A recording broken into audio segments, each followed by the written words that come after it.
Baby, it's good to see you, man. It's good to see you. It's been a long time. You're looking fucking shredded, dude. Good for you. Thank you. You're like a nurse's wet dream. A nurse's wet dream. I know. I do. I have a lot of nurse friends, and they always come and do that thing. They're kind of weird. It's a little. It's like I don't want to say sadistic, but it's just like, can you back the fuck up? They're like itching for it. Cheers, by the way. Itching for it. Cheers. Good to see you. You got me the hard shit. Remind me what Maker's Mark. Oh, you got me the cheap shit. Never. That's that Costco shit, son. I'm just kidding. You don't get demonetized if I drink it? No. Oh, shit. Well, that's also assuming I get monetized. So you will. This is going to be the show that does it. Oh, that'd be a beautiful thing. Everybody, like, comment, and motherfucking subscribe. If you not a bum bitch, if you got good dick. If you only weak dick motherfuckers ain't subscribed to the motherfucking show. Is that you? Ooh. Crowd got real quiet. That is why that is why I get so excited when I see you in a room. You are the kind of energy I need in my life. God bless. You're a good dude.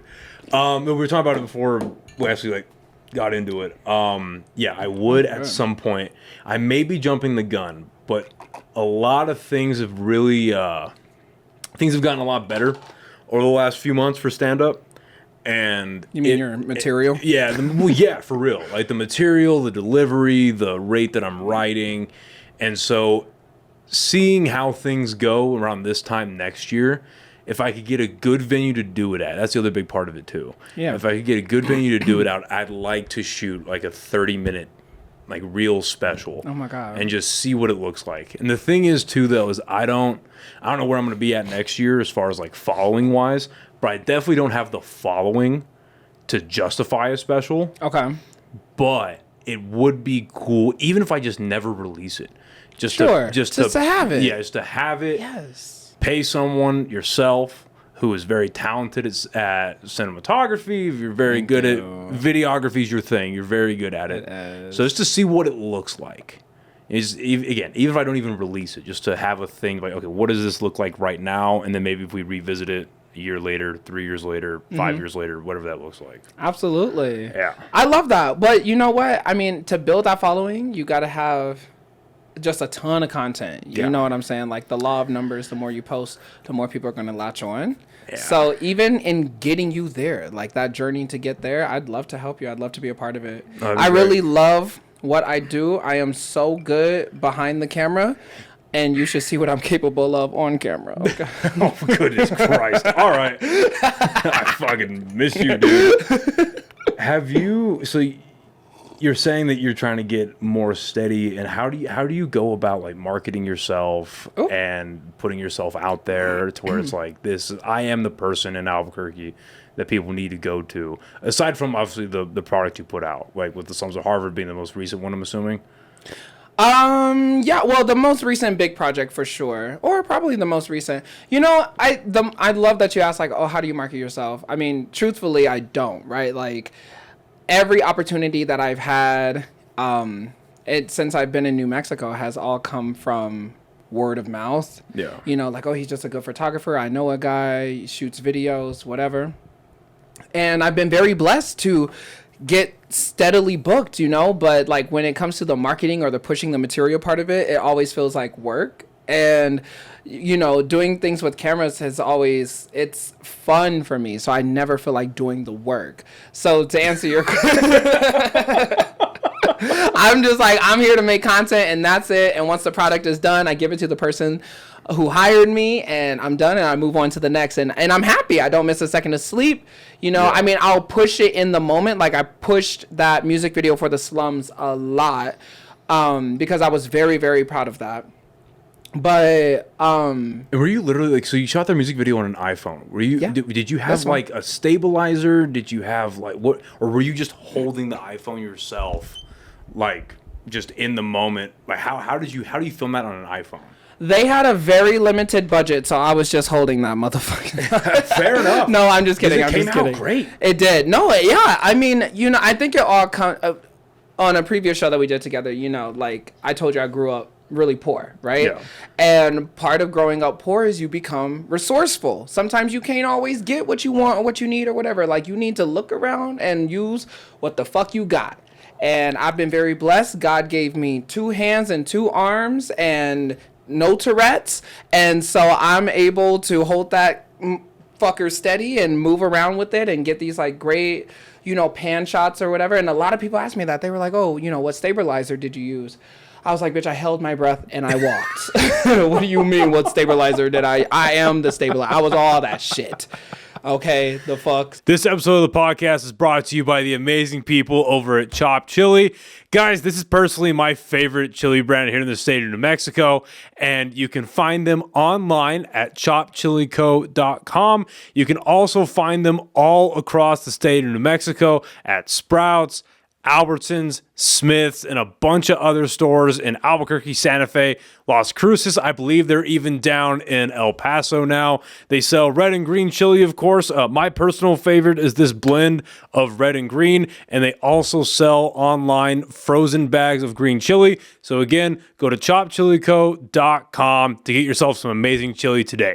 Now back to the podcast. So that's talent, it is, dude. I know. I love it, and I think that's also, for anyone who's learning how to create, you should learn how to create using the bare minimum. Yeah.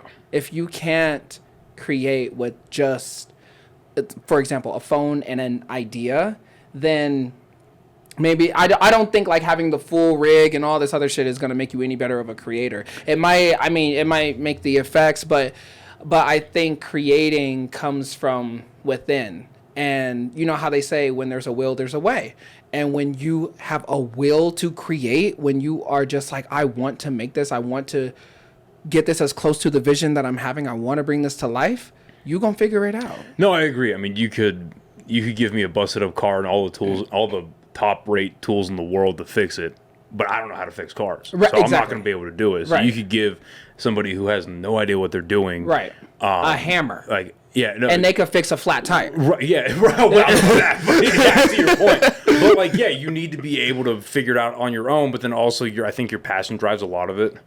You know what I mean? Absolutely. Like I'm very, like you were saying, I'm very thankful to have everything that I have to do a podcast, but you can also do a podcast on an iPhone. I have friends that do their podcast on an iPhone, and it works out perfectly fine. Absolutely. And it comes down to the material. It's like if you are just a funny or entertaining person, and don't get me wrong, I love your setup. You're very blessed. I hope that you show gratitude to the universe for being able to have all of this on a regular basis. But even if you didn't, it's like, bitch, all I got is a fucking iPhone and those old ass Apple earbuds with the cord that had the mic right here, and this is all we can fucking do. Hold this shit up and just pass it back. If the material is good enough, people will tune in. Like, you know what I'm saying? Like, yeah, I agree. I think that's just what comes down to it. And that music video, I mean, it's almost been a full year since we shot it, and then it took a while before we released it. But for that music video, like, we really just used what we had. I mean, for that, there's a shot in it where Nevin is laying on the couch looking up, and I'm literally like, he's laying on the couch and I am standing over him on the couch with my phone, like just holding it right over him. Like I had to crop my toes out of the frame. You know what I'm saying? Like that's what we down for the music video. That's what we were working with, and like there's this one scene where the crazy girlfriend or whatever, she lights a slum shirt. This is actually so funny. She lights a slum shirt on fire, and there's like this whole, like, I taught her camera blocking, so I was like, okay, this is essentially, camera blocking is like choreo for cameras. Right. So it's like, this is the path you need to follow. When you get to this mark, you need to look this way, whatever. And we like practiced it, right? And I was like, okay, so we're gonna practice. So I'm holding the camera up for the practice, and I'm like, okay, this is the path you're gonna follow, this is how I'm gonna move, I'm getting my footing or whatever. So we do the whole thing, and she gets to the end, boom, boom, boom, boom, and she lights the shirt on fire. Bitch, I wasn't recording. This was a practice. This was a practice. I said we are practicing. So she lights the shirt on fire, and then Toby's in the back. He's like, "Whoa, that looked great," or whatever. I'm looking around like, how do I tell them? My phone wasn't even on. Like, I was just holding it to show her like what it was. What are you talking about? Like, oh, this looks great. And so then I was like, can we redo that? And they were like, no, this is the only shirt we have. And so I just cut the camera on and got some flames burning on the shirt. And then I found some stock images, edited in some extra flames, made that shit look all good and special effectsy or whatever. Movie magic at the end of it. Yes, because like I said, you got to use what the fuck you got. I was going to ask, because you edited all of that as well, right? All of it, yes. Right. So 75 man hours. So, holy fuck.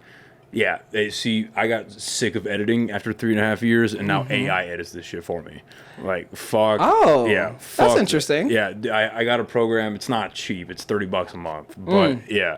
But I just pump all the footage into the Premiere Pro. I line it up. I tell it who's on what camera, who's on what audio file, press play, and it does, like...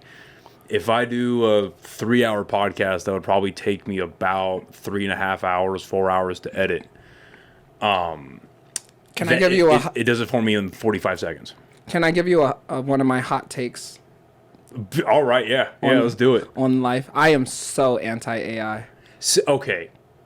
I have a couple questions about the music video. We'll table that. Okay. But that's a good conversation to have, because I am too, kind of. Well, let's keep talking about the music video. But what you just said validates why I'm anti-AI, because everybody, we just went through one hell of an election, right? We can talk about that if you want. You're gonna have to pour me another drink. Pour me another drink. For being a racist, you sure do like that song. Yeah. And I told this to someone recently. I mean, if I'm going to listen to country, and I mean al dente country music, I want my artist as racist.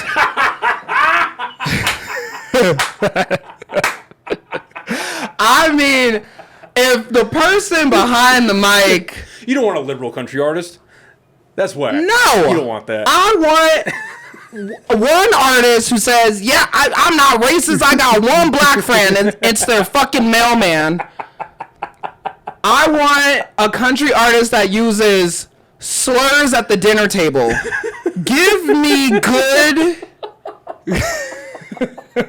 See, when this comes Give me good country music. It'll come up in conversation, and I'll tell people, I'm like, hey, some of the funniest people I know are not comics. You're an example of that. I don't know about all of that. I'm just saying, like, if I like, because it's the racist that it's something about the beat just makes me want to tap my boot. I don't know what it is. I don't know. And I know my ancestors are just turning. I know. This is not what we fought for. It is not what we fought for. No, that's the dream, that you can enjoy things even though the artist may or may not be questionable. That's got to be the dream somewhere. A couple of my friends have been trying to hold me accountable because I am capable of removing the art from the artist. Yeah. Okay, I still stream Diddy. And that's crazy. That's a crazy one. That's a crazy one. I mean, come on. If we take it way back, right? Like, imagine social media wasn't a thing and we didn't have all this access to see like who people really were, right? Right. And all we had was the music. Diddy? He makes a bop. You know what I'm saying? That's the Harvey Weinstein argument, where he was doing horrible things behind the camera. But his production companies made mostly really great movies. Right. And they were churning out these okay to very good movies at a pretty regular rate. Right. So it's not to dumb it down, because what he was doing was very terrible. Right.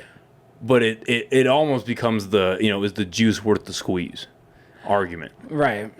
And it's because and another example of that in that industry is Kevin Spacey. I love House of Cards. That's a phenomenal show. House of Cards is great. Seven, Usual Suspects. I like Horrible Bosses. 21 Horrible Bosses. That's a great comedy. Now, as it turns out, he may or may not have done what he was accused of doing. Because he did a really good podcast like last year. He went on Lex Friedman's podcast, and they had a really good conversation. And I guess a lot of the shit against him was not true. Ooh. Now, granted, I don't know if you remember his response to the allegations when they first came out, but they were horrible. Remember that response? I don't even know what he did. So he got accused of having sex with an underage boy.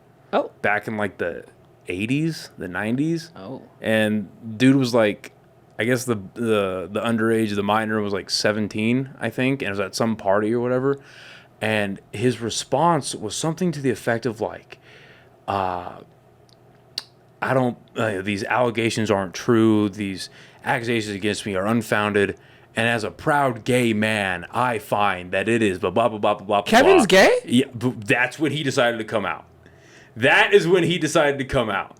And he tried to use his his sexuality as like a buffer zone of like, sure. You can't touch me because I'm gay. And it's like, okay, wait, right. You can't do that. Yeah, but you're still a pedophile. Right, yeah. Right. Like you may or may not be a pedophile. That's not cool. Yeah. You can't do that. Yeah. He's still streaming Diddy's insane. Well, listen, I don't like go and play it, but if it comes on shuffle, I don't skip it. That's well, I didn't follow that case as much as everyone else did. I was very, and I still am after all the news is coming out. I was very, like, as far as high level pedophile cases are going, all my focus is on the Epstein stuff. Sure. Because, like, I'm not saying what Diddy may or may not have done was horrible, because I heard everything from, like, underage people at parties to basically he was the Harvey Weinstein of the music industry, and a lot of rape involved and assaults of various nature, and just... Can you say rape on YouTube? I'm not monetized. I don't give a fuck. Pallets of baby oil, who knows? Pallets. Yeah, pallets. Like Costco-sized levels of baby oil. And that's very horrible and that's terrible. But from everything that I heard, like, peripherally of all that, it didn't reach world governments. And that's where I find myself more concerned with. You know what I mean? Is like, okay, this is very terrible. Like, and if I had the bandwidth for it, I would definitely look more into that. But I find myself, why this Epstein dude was involved with our government, Israel's government, England's government. There's some Canadians sprinkled in there, and apparently, not the Canadians. Yeah, and apparently, like, Russia's got some of the files, and it went everywhere, and that's what I was really. And then also just the fact that it was. Yeah, this has been really upsetting me over the last couple of weeks just because of everything that Trump's been doing.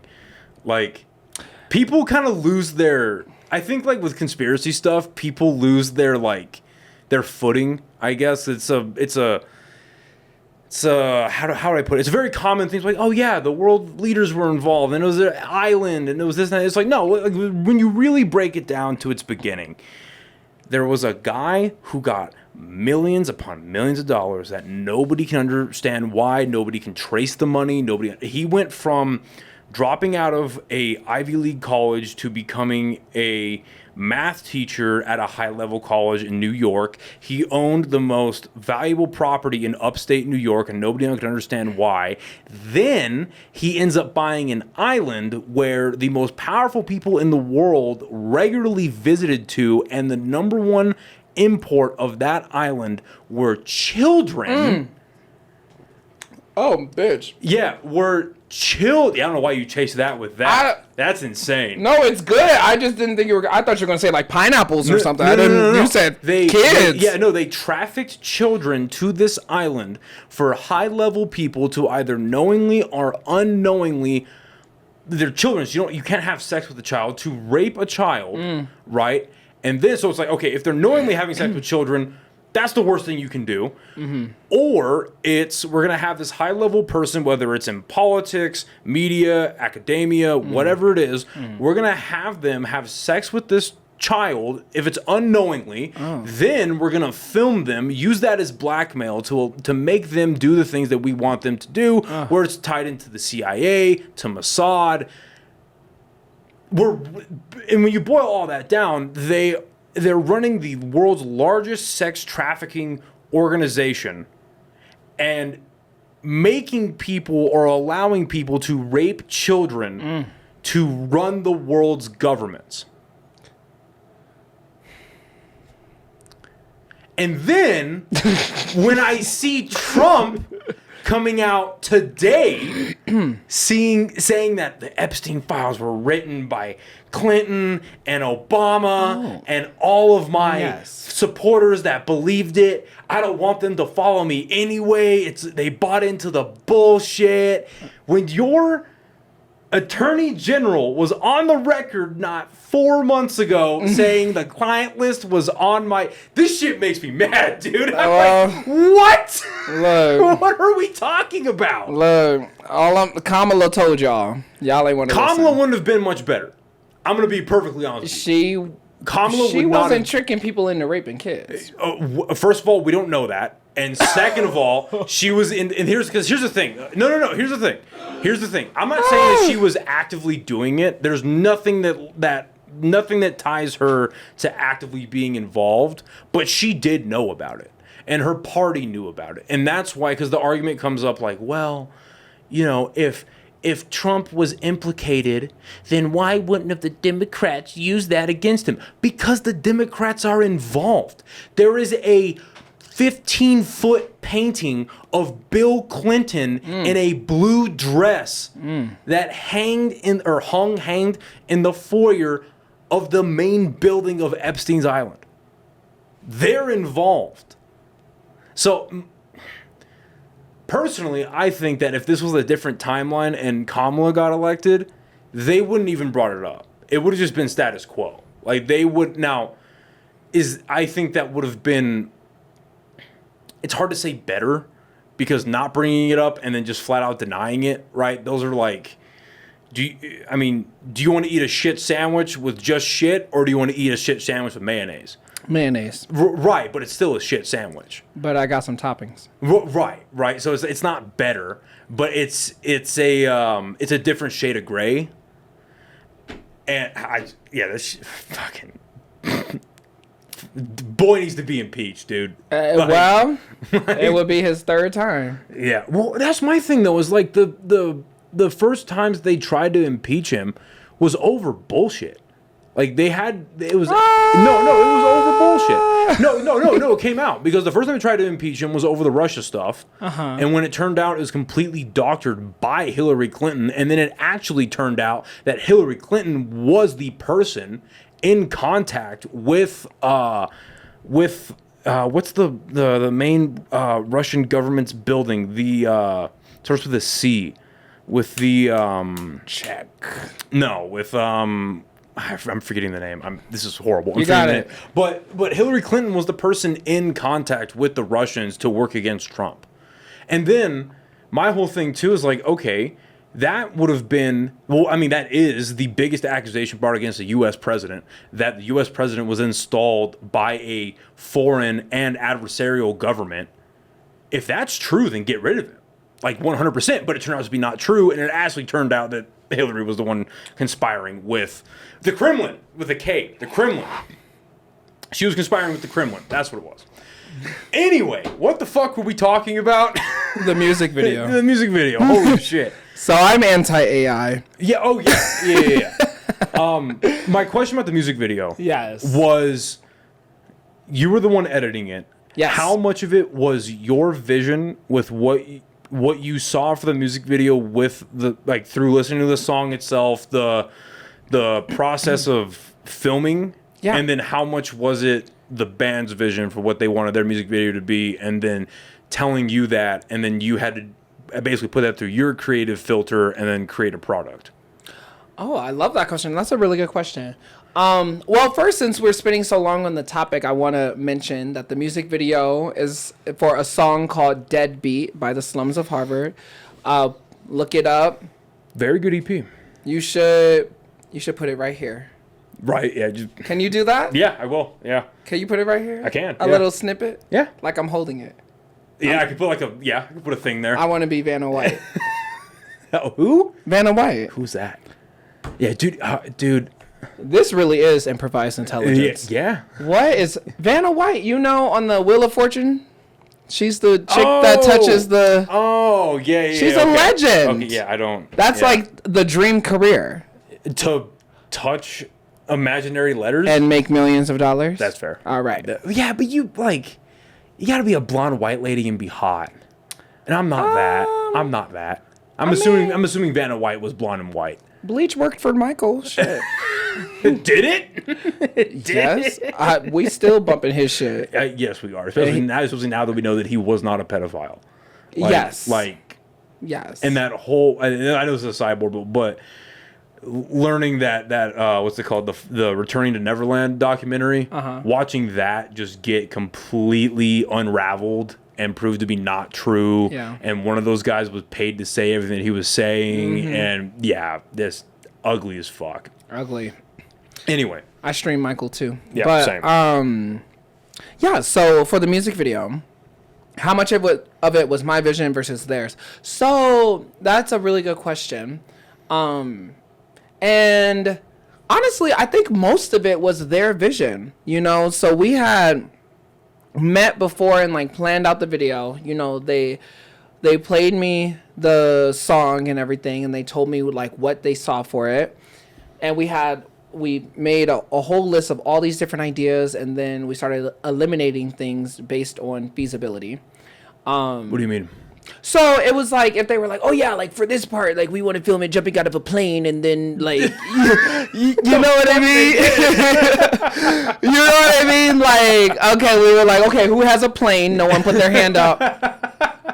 We checked that. The PJ. Yeah, Anybody? right. So we were okay, that's not gonna work. So we, kind of went down the list, and then they were well, we want the song to have 4 different parts, 4 different sections. This is what we're thinking. For example, they wanted, which we weren't able to do.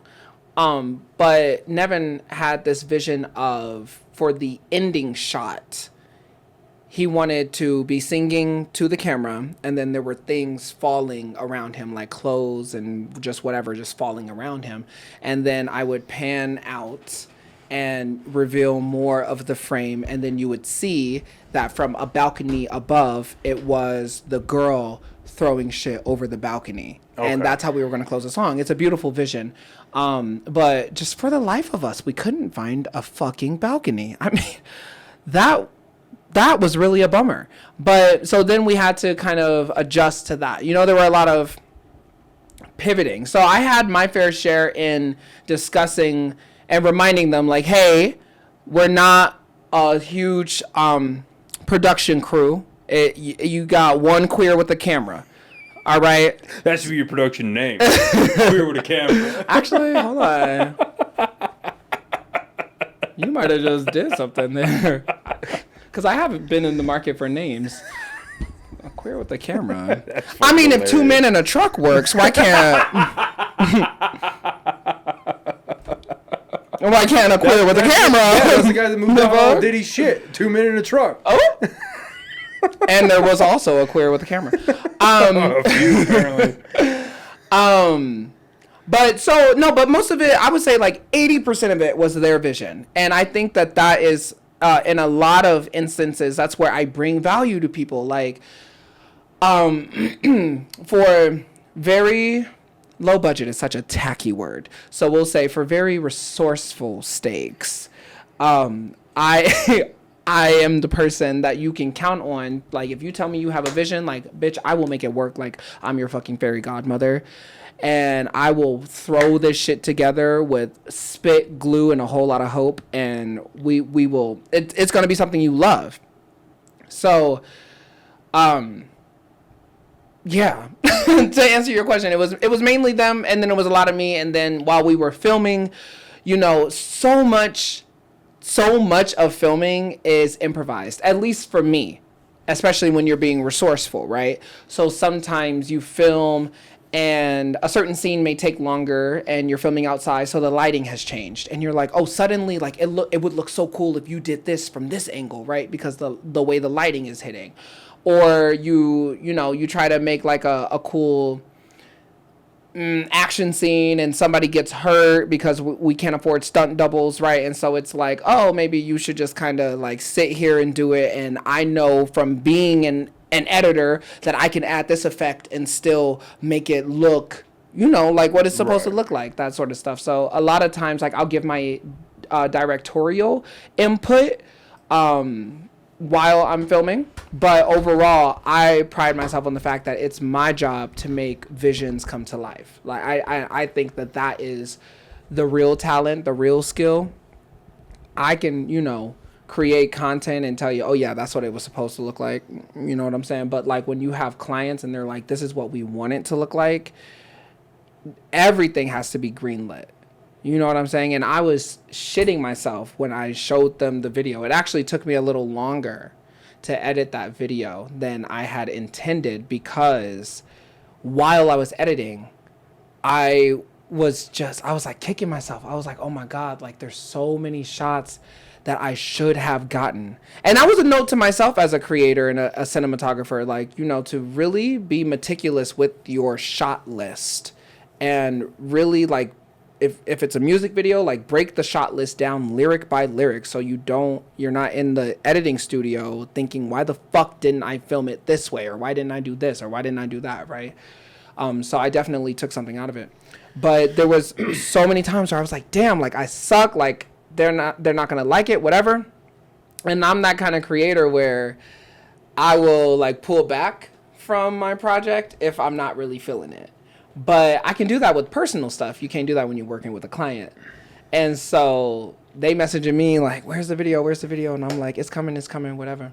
And so it took a little bit longer because I had to like really get creative with the editing to make it come to life. And to get back to my point, I was shitting myself when I first previewed it to them. And I was like, okay. Ooh. So did you show it to them for the first time as a finished product? Yes. Oh, wow. Okay. Yes. Interesting. Yes. Was there any thought to, I'm going to take like maybe a third of it? Hey, what do you guys think so far? No. Or why not? You know how when you're getting your hair cut, your barber doesn't let you look in the mirror until he's done? Right. It's kind of like that. Because you don't see the finished product. You I don't need see the you whole to see vision. the whole vision. Okay. I don't want to show you half of your head and be like, do you like that? Right. Because if you don't like that, low key, I can't do shit about it. So I'd rather just go ahead and show you the whole thing. And I would rather you hate the whole thing. And then I go back up and I do, some touch-ups. I'm like, maybe I could line you up here and, trim some shit off here. Right. And then make you like or be comfortable with the whole project. But I don't want to show you half of your head and then you're like, oh, I hate that. Do something different on the other half. Did you go to school for cinematography, for filmmaking, anything? No. This is all self-taught. All self-taught. Good for you. I know. I give a lot of credit to my father. He, from the moment I could hold things, he put a camera in my hand. My dad truly should have been a historian. He loves to take pictures of everything. Actually, way too much. And he's most definitely broken the law quite a few times, because I'm like, Dad, you can't just be taking pictures of fucking strangers like that. Like, we're on a plane, bro. Like, I don't know what he was like, but look at, I'm like, I get it. Like, yes, she's busted, but like, what the fuck are you doing? You're finna get us fucking like thrown in jail. Like, you want my sweet juicy ass in jail? No. Oh my God. But I give a lot of credit to him because like growing up, like when we would go on field trips, like to the zoo or whatever, he would take me to Walmart and give me like 4 disposable cameras. Remember the you had to wind it and shit. And he would tell me go crazy, but make every shot count. And obviously back then you just had the viewfinder. There was no seeing it, how it's going to look on screen. There was no deleting it if you didn't like it. There was no taking multiples and choosing your favorites. Right. You got one shot. If you were, being sourceful with your with your film, you got one shot and that was it. And he taught me how to selfie with without needing a viewfinder, right? And so, because of that, I feel like I developed an eye and I developed a vision. And then in school, like it carried over. I was the founder of our photography club in high school, you know, and the whole premise was you don't need all this special equipment and shit to be a good photographer. That was the motto. That was the mission statement in that club in high school. And now even as an adult, I'm still doing that. You know, I'm still trying to show like you don't always need all of this stuff. And don't get me wrong, I feel like as a cinematographer, I have a very long way to go.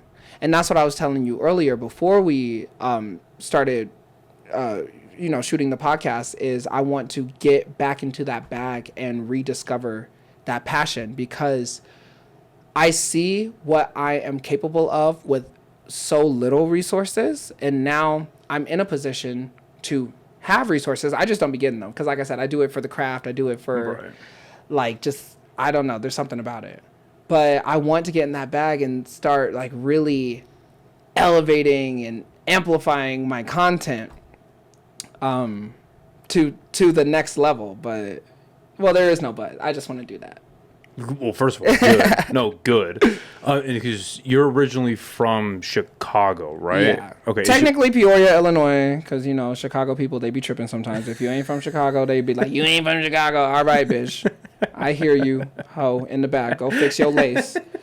First of all, your wig sliding off the side of your head while you trying to talk shit. I want to get much better at stand-up, but Chicago is in my top 3 cities that I want to visit and go do stand-up at. And oh my God, learn, because I've heard about those crowds. Oh my God. And that's you know, and that's what I want to experience. I think it's the Chicago in me with a lot of stuff, where Chicago is one of those places where if you are not good at what you claim you do, they gonna let you know. Yeah, if there's blood in the water, they're gonna let you know. Yeah. For real. It's just, you know, and it's no shade to New Mexico or Albuquerque, nothing like that. But like here, I notice like a lot of shit can slide. Like a lot of people can, it's an excellent place to find your footing. You know what I'm saying? And to like figure out who you are, because here, even if you're not always the best, like you still gonna get hyped low key, but there are a lot of comedians who are going to listen to this and be like, motherfucker, he's right. I'm just saying, like, and it's okay. This is a good place to do that. Because, and I'm not going to even rip on anybody else. I'm going to turn it back on myself. The music video that we're talking about, if you did link it, and if the people that are listening or watching or whatever, go and watch the music video. I'm very, very, very proud of that music video. I am. You should be. But I will say I'm not entirely sure if the video would have been so well received in a place as cutthroat as Chicago, where they expect you to be, if you say you do videos and you do whatever, you need to do it. And you know, like they would pick it apart and they would be like, well, why didn't it, whatever, unless that's how it was intended to look, you know what I'm saying? But here, it was an excellent opportunity for me to comfortably get into my creative bag, find my footing, realize, okay, next time I can do this better, next time I can do that better, whatever, and still not feel like shit about myself, because the community here is so supportive in that way. Like, Albuquerque is very supportive of up-and-coming artists, and so it's an excellent space, an excellent opportunity for people. If you're in a band, if you do comedy, if you're a creator, whatever, find your footing. Like, don't be afraid, because there's always going to be someone here. And what I also like here is the community is so tightly knit and word of mouth. Even if it's like, ooh, like, okay, maybe that wasn't your best, but you know what? I know so-and-so that has something coming up, whatever, and you could try again there. Yep. You know? Well, I mean, that's how I started doing stand-up. Exactly. Yeah. It's actually a great place for creators to be born. Yes. You know what I'm saying? Well, because I think there's a mentality, because there are a lot of negative aspects, obviously, but I think there's a mentality that people here generally, especially people that are creating, trying to figure out things that they want to do with their lives outside of a standard 9 to 5, they just want somebody to make it. Like somebody to show everybody else that it is possible. And we've had a few. Yeah, Neil Patrick Harris. We've had a few. Yeah, but he doesn't. Legend? He doesn't rep Albuquerque though. Oh, Demi Lovato doesn't rep Albuquerque. Like somebody who like really is about New Mexico, about the culture, and isn't afraid to say I'm from Albuquerque, New Mexico. And it's funny because like when me and my buddy AJ, when we went out to Austin for a week to do a bunch of shows, when we told people we were from Albuquerque, they were like, it was, now it might have been just a flat anomaly, but everyone that we told, they're like, oh fuck, you're from Albuquerque? That's fucking cool. We never get people out of New Mexico. We never whatever. Nice. And then there's a lot of people that may have like come through Albuquerque for one reason or another, or had like a friend or has a relative that spent time here. Like, because it's nobody like, because we're the land of manana. It's like, I'll do it later. I'll get to it. Yeah, we'll work hard tomorrow. We'll whatever. And so to find people that are actually trying to get out of, we have a few comedians that have made it out of Albuquerque trying to do their thing. Like, Steven Casava, he opened up the club. He did his Breaking Bad thing and all that stuff. And then another guy, a good buddy of mine, Anthony A., he's doing really well right now. He's out in Houston now. But it was funny when he got picked for Kenan Thompson's, like, I forget what it was called. It was basically like Searching America for Good Comedians. Nice. Yeah, and then Kenan Thompson was like, hey, what's something that I can do for your career? And Anthony was like, Gabriel Iglesias is coming to Isleta, 15,000 people. I want to open for him. Wow. And so he posted it. Pretty much everybody that even knew about comedy in Albuquerque just started tagging Gabriel Iglesias, and that worked out. So there's a few that are coming out, but people just want somebody to make it. Somebody to go out to the promised land and then come back and be like, yeah, there's milk and honey out there, I promise. We can all do it. I think that there's a lot of, like, that's a bit of a reason why there's a lot of support for, like, groundswell, like, grassroots type of, like, creators. And just because of how tiny Albuquerque is, like, everyone does know everyone through at least one other connection. Like, if I don't know this person, I know this person that knows this person. Yes. For better or worse. Yes. But the problem with that, though, I will say, is sometimes that's how you kind of get trapped in a bubble. Because it's like that.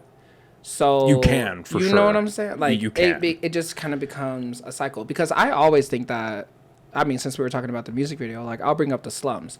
I actually believe in the slums. Same. Like, same. Truly. Aside from me becoming friends with them and exactly. they're my good buddies, like, I really think they have something. I really think they have something. It's certainly not style, but they have... God! What do you mean? They're exactly what they're what they are. I love it. Personally, I love it.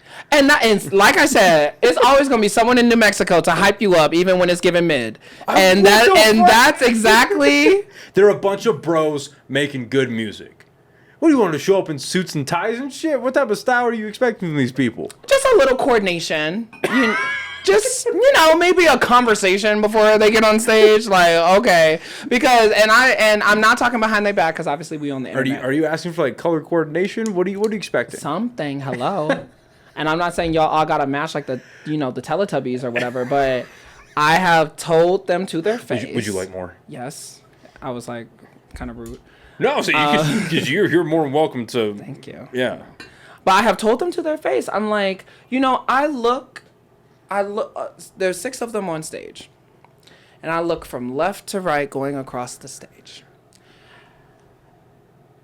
And I feel like I am looking at a discount bin. Okay, okay. I think you said it wrong. What? You're being funny, but I think what you're meaning to say is, and I think this is a fair criticism. Hold on. You want a cohesive image. Yeah, that's what I said. For a band. No, you're just saying style. And style can be a very many things. A style can be disjointed. Picasso is allegedly a style. You know what I mean? Like, and his stuff is intentionally, uncoordinated. But a cohesive image is something different. Okay. I'm going to let you have that one. You know what I mean? Because I'm on your show. I'm going to let you have that one. So, a cohesive image, right? You see what I'm saying? I'm just saying, because I look across, I'm like, one of y'all dressed like your emo, and then we got Nevin here in a Hawaiian button-up shirt and Converse. Uniformity is good. Uniformity is good. And then why is Leroy in a raccoon hat? Like, He loves that. I don't understand what is going on. And I notice it a lot as their content producer or whatever, curator. Yeah. I would love to be their dedicated content. Probably after that comment, they're going to be like, next. But I notice it a lot because I be editing pictures. And so I look at them more than normal people look at them. You know what I'm saying? Because I go back and I look at them and I'm like... Well, it's your background and it's what you're invested in and that's what you have the eye for. Right. And my eyes be going like this. They be crossed as fuck. Because I'm like, what is going on here on this stage? Like, I'm trying to edit colors and shit. I'm trying to color grade, get shit to match. Right. Ain't nobody wearing the same shit. Like, I don't even, like, it looks like they picked random people from the crowd and said, who could play this guitar, and just went with it. But getting back to the point, I think that they have everything that it takes to make it big. You know what I'm saying? But I noticed, like, maybe the vortex of like Albuquerque or New Mexico, like, I don't want to say traps them because I don't think that they're trapped, but it's easy to just fall in the same rhythm of doing the same venues and the same gigs. Well, I think I know exactly what you're saying, and I agree mostly. Okay. And I think a lot of the wiggle room or gray area in that is honestly it's on them as much as it's on me as a comic or my other friends. I was talking about this with a buddy of mine a couple nights ago at an open mic, because there is something to Albuquerque audiences. It's fucking tough to make them laugh. It is tough to make them laugh. It is tough. But because I noticed something, and I can't really quantify it. I can't really describe what the benefit was or what the change was. But from being in Albuquerque and doing this over and over and over, going to Austin for a week, I don't know what I learned there, but learning stuff there, and then bringing it back to Albuquerque. And I just, granted, it has been a long time since I've come back, but I haven't bombed since. Okay. And I've probably had I know that's right. Like 8 or 9 shows. Yes. I'm not saying that I've just destroyed and sure. Whatever, but you haven't bombed. But I haven't bombed since. So I'm like, okay. Absolutely. Because I've heard a lot from tenured comics where it's like, if you can make somebody laugh in Albuquerque, you can go off wherever and do your thing. Like New York, Chicago, that's still tougher, like proving ground, but pretty much anywhere else you could pretty much figure it out. Interesting. Okay. But there is something to making regular rounds and doing normal, whether it's like doing your normal gigs, let's generalize, your normal gigs here in Albuquerque. But because of the culture of Albuquerque and just being human, being scared of the new thing or getting out of your comfort zone, stage fright is real. You can get complacent. Yeah. And you can get it's like so you look at it like, well, I have everything that I need here. I have these people that regularly book me. They'll throw me some whatever. I can make these people laugh. I have a little following here. I think I'm doing pretty. Why do I need to go out and do whatever? And I think and I don't think it's ill-intentioned, but I think when you fall into that, you lose the greater vision of why you started in the first place. Absolutely. And everyone has different goals. And like my goal is to make this shit a career. Like my goal is to make the podcast, make stand-up. That's what pays my bills. That's what keeps food on the table, whatever. Eventually, if and when the time comes I have a family, like that's what provides for the family. Like that's the goal. Okay. But I also know that is not here. It's just not. Like Albuquerque's not a comedy city. It's not, it is what it is. But I think you can lose sight of that when you get too comfortable. Yeah. And that's a piece of advice that I got from another comic in town, Zach Abeda. He was like, you need, as soon as you can go on the road, go on the road. Like branch out, network, make connections. And I mean, because you take a guy like the slums, like I'm sure that if they could have the opportunities to go on the road, they would. And they have. And they have. But if they had like more, they would take it. And I tell them this all the time. Like that's why I'm so thankful that I like, because a long time ago, many years ago, I thought I could play guitar and I thought that I could make music. And spoiler alert, not in my wheelhouse. That's just not my thing. He's a comedian now. Yeah, it's not my thing. It's not my thing. Being a comedian and one man thing very much suits my personality, my skill sets, whatever. But you know, the advantage that comics have over musicians is, let's say you're into your career, you're able to get gigs, you can go around. As a comic, if I know enough people, well, I mean, I know for a fact I can go to Austin and get shows. Yeah, I'm comfortable in that now. Not like I can't go do Rogan's club or anything like that. might be able to on a real show. Like I did his club on an open mic, but Okay. like I can't like drop into the mothership. Like that's like for the elite of the elite. Yeah. But I know that I can go into Austin and I'm like, hey, do you have room for me on this show tonight? Or do you for like a couple of clubs in town and a couple of like bars that run stand up? Yeah. Like I know that I can go do that. Absolutely. Now, if you're at that same level, this is the low obviously, but like if you were at that as a band, you can't just drop into a concert. True. That's not a thing. You gotta, yeah, it is more intentional. You know what I mean? Like Yeah. they have to book you months in advance. Yes. You have to show up 4 hours behind so you can do sound Oh, check. yeah. Blah, blah, blah. So I don't envy them at all in that. I don't either. In that like respect. They're very hard workers. Yeah, God bless them. They're probably in rehearsal right now. Probably. They are Yeah. very, and in addition to their day jobs, they're very hard Yeah, workers. God bless And them. even going off of what you said, like, you know, think about being a comedian, right? Like how you said, as a band, you can't just drop in and do a set, whatever. And I see them, like before the show, you know, the jitters that you get, right? And maybe this helps with them, I don't know. But they don't even really have time to sit and think and, you know, whatever. Like they have to set their shit up because they're not at the level where people will do it for them. And then when they're done, they can't even enjoy the dopamine rush. They gotta strike set and get ready for the next group to come on. breakdown and- You know yeah. what I'm saying? And that's a lot because I have a theater background. So I know what it's like to be on stage and the backstage and rehearsing and everything. I know what it means to be a performer. And I hope to, I mean, I do very good work behind the camera, but Well, one day, that's what I was going to ask. wouldn't Like, mind being what drew your interest more to behind the camera than continuously being in front of an audience? Oh, I think that's an interesting question. I would say less scrutiny, to be honest. I mean, you know, I'll keep going on the music video example, right? And this is gonna sound fucked, but like, if I made that music video and it was really bad, you know who would get the heat for that? The slums. Not me. Is scrutiny scary you? It's a lot to sit with for me. And I think okay. it's because it's taken a while to develop and feel comfortable in my own identity as a person. I'm a black gay man, right? 2 strikes against me off the bat. And then I'm an asshole on top of it. So I don't think you are. I don't think you are. well, you are what you eat. But but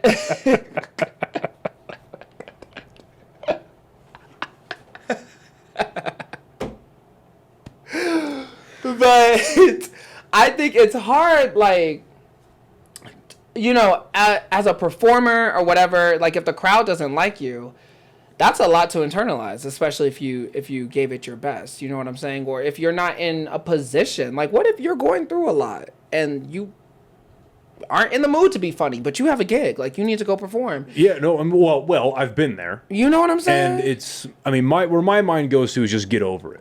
Just get over it, absolutely, You know what because I the mean? show must go on. Well, but that's a lot. well, I that think takes tenacity. Well, I think it's more than the show that must go on. It's that nobody's asking you to do this. You know what I mean? Nobody's, regardless but that if makes you're, it worse. I think it makes it better, personally, because whether let's say you are in front of the audience, in front of the camera, whatever, right? Now, granted, both ways. Nobody's asking you to be a videographer. Nobody's asking you to shoot music videos.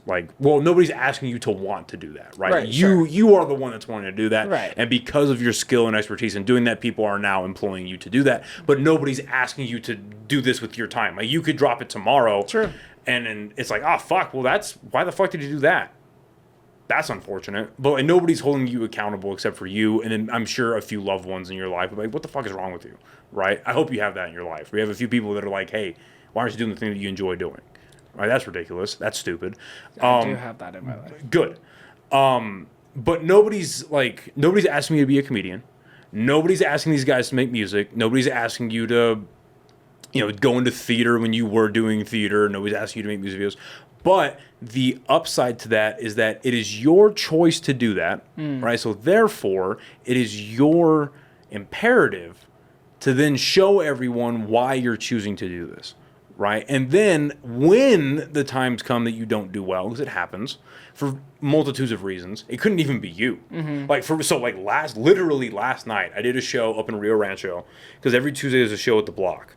And one of the comedians that was on the show is, let's say, advanced in her age. And she brought Seasoned. Yeah, very. She brought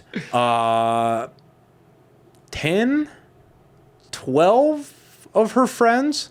Nice. That she hadn't seen in 20 years. Oh, okay. Youngest person was 65.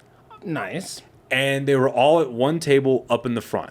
So it was all of them, and then the standard 22 to 31, 35-ish in the room, right? Yes. And so just comic after comic after comic was just dying in front of these people. Because there's this weird thing with stand-up where laughter really is contagious. Now there's a bunch of how the room is set up and whatever, but I've done well up there. I've also fucking ate a pallet of dicks up there.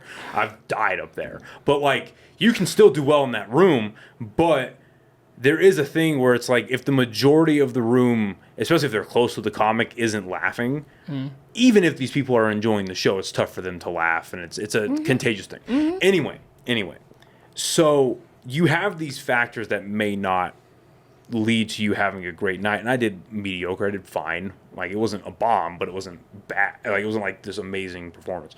But my point is that even just nobody's asking you to do it. So then you have the imperative to go show them why you're doing it.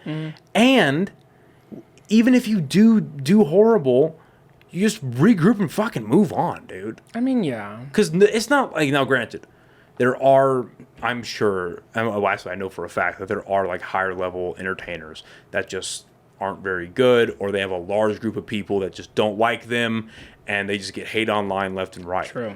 But I have a theory that, well, A, if you get to that point where a bunch of people are hating on you online, you probably have a lot of money anyway, so fuck off. But also, if a bunch of people just start shitting on you, you're probably doing it right. More than likely. Because people are a lot more, especially today in social media, people are a lot more willing and comfortable to sit behind their phone, behind a keyboard, and talk shit about you. Oh, yeah. Than they are to give praise. Yeah. They just are. I think a great example of that's Nickelback. For real. For the better part of 20 years, there's this thing where it's Nickelback sucks. Nickelback's horrible. I thought that was Coldplay. Coldplay's another great example. Nickelback, Coldplay, U2, all these bands. But they're they have a huge swath of people that just hate. And I love Nickelback. But they hate on these bands. Yeah. But then they also tour arenas. Right. And they sell out. And they have a silent majority, but a large majority of people that are just they're fucking awesome. And they're blah, blah, blah, blah, blah. And it's all right, well, what is this really? Yeah. What is it? I don't know. Yeah. It's, I think it's all very... It's a paradox. What scrutiny do you care about?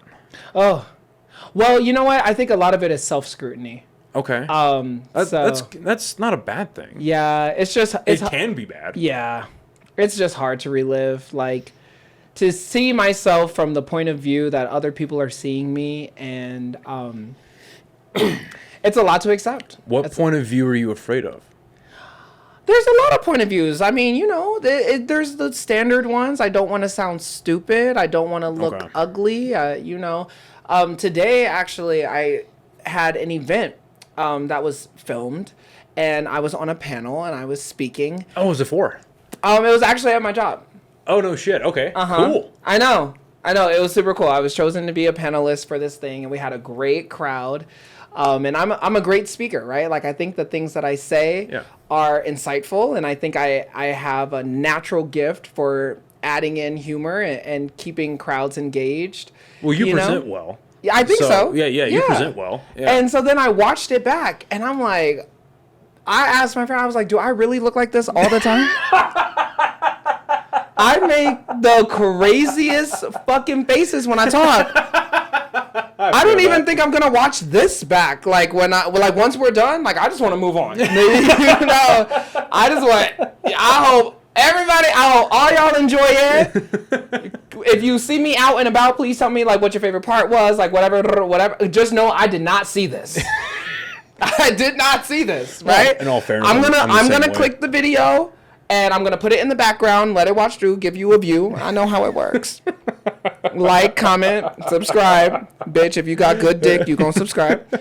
A lot of libertarians lost this podcast, so I don't know how good the dick is, but, you know. I've been with some good Republican dick. I want you to know. But that's a different topic for a different time. But no, it's just those things. Like, I don't want to sound stupid. It's taken me a long time to accept my voice. It's taken facial expressions that are natural. Like, I can't even control it. But, it's like, damn, like, bitch, like, I look like that when I'm having a regular conversation. Like, no wonder people be looking at. I'm sitting. No, I'm the same way. No, for the longest time, you know what I'm saying? Like, for the longest time, my biggest note on stage was that yes, you're charismatic, but you also look like you're bored. Right. That was the biggest note that I got. And then like we were talking about when you were coming up, I was like, yeah, that's part of the reason why I shaved the beard was because. I really did have to, and I still am, working on my delivery and working on my facial expressions and my mannerisms. Yes. But I was just standing up there telling jokes, and I would get laughs because the material, like some of the material was good, but a lot of the material could get elevated by expression. Absolutely. And so I get that. Yeah. But that's different because that's something you can control, and that is you honing in on your craft and elevating yourself. But you're just saying even just in presentation. Just the shit. Okay. Like, damn, like I got a lazy eye? Like that. Hey, me too. Me too. Like that's a crazy. But if you went 20-something couple decades of your life not knowing. And then, you know what I'm saying? You watching some shit back and you just pause it at the wrong time.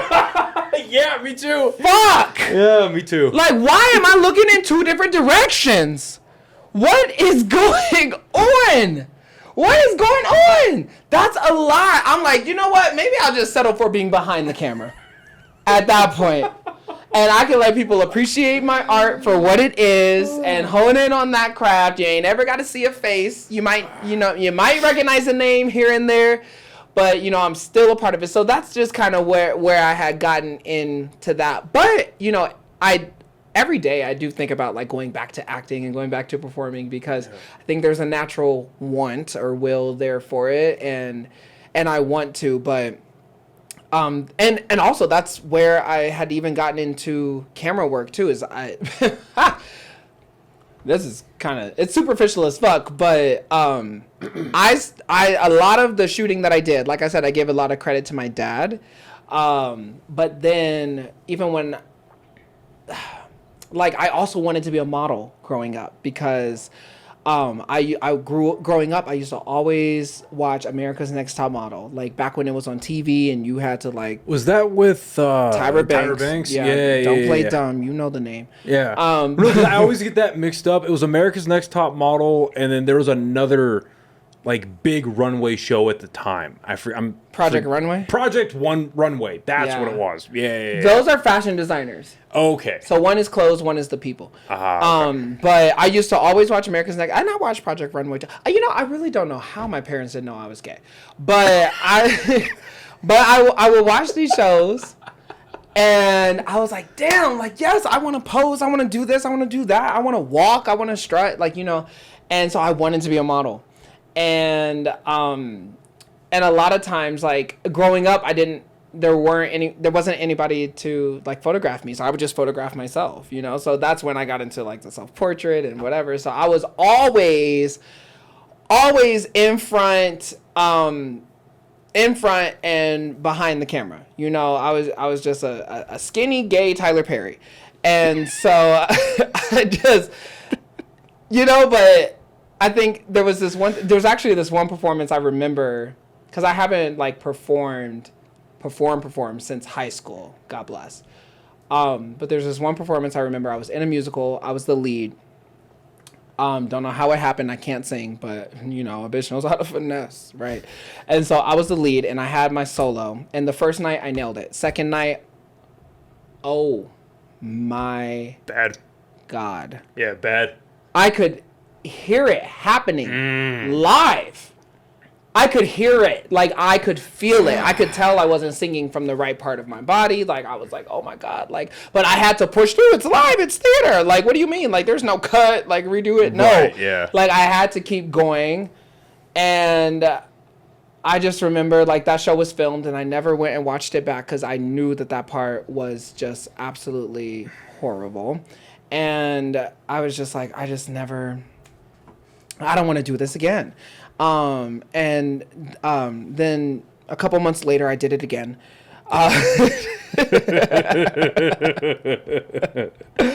Except this one was a talent show. And I just love to create. So another little thing that I do is make music. But that's not something I really advertise too much. It's more of an avocation for me, if you know what that means. Yeah. And so I like to rap and like make little, you know, melodies or whatever, but keep it to myself, because I just don't think I'm like at the like release level, you know what I'm saying? But there was a time when I thought I was at the release level, and foolishly it was at the very, very, very, very, very beginning. Like, you'll have that. You know what I'm saying? Like, first song I wrote, I'm like, let me get on stage, right? Like, you know what I'm saying? And actually, it was a great song. But and it was a duet that I wrote for this other person, but it was very poorly rehearsed on my part. This other person did a fantastic job. I'm sure she's not watching, but if she is watching, just know, like, girl, you ate that. Like, you ate that. Was this in New Mexico? It was still in high school. In Illinois. Yeah, okay, yeah. It was still in high school. Because Okay. I was so sad. I was like, I'm going to be a performer. I'm going to be a star. Jazz hands. But damn it. But I did my song, original song, and I felt like that seasoned comedian that you were talking about, who, like, I had all my friends, right? So I could see them, I could feel their energy, and they were going to gas me regardless. Like, shout out to them. Half of us ain't friends no more. The other half, love y'all down. But they were gassing me, and that's all I could remember. And then once the high died down, and I went to my part-time high school job where I was bagging groceries at this store called Hy-Vee, somebody from school ran into me, which is humiliating enough, right? Because I'm sure at the time, yeah. Like, well, Yes. you know, when you're in high school or when you work in like the service industry, and then you have to serve people, you know. Well, also priorities are misplaced, and you don't have a good view of the world, and you don't really know how the world works.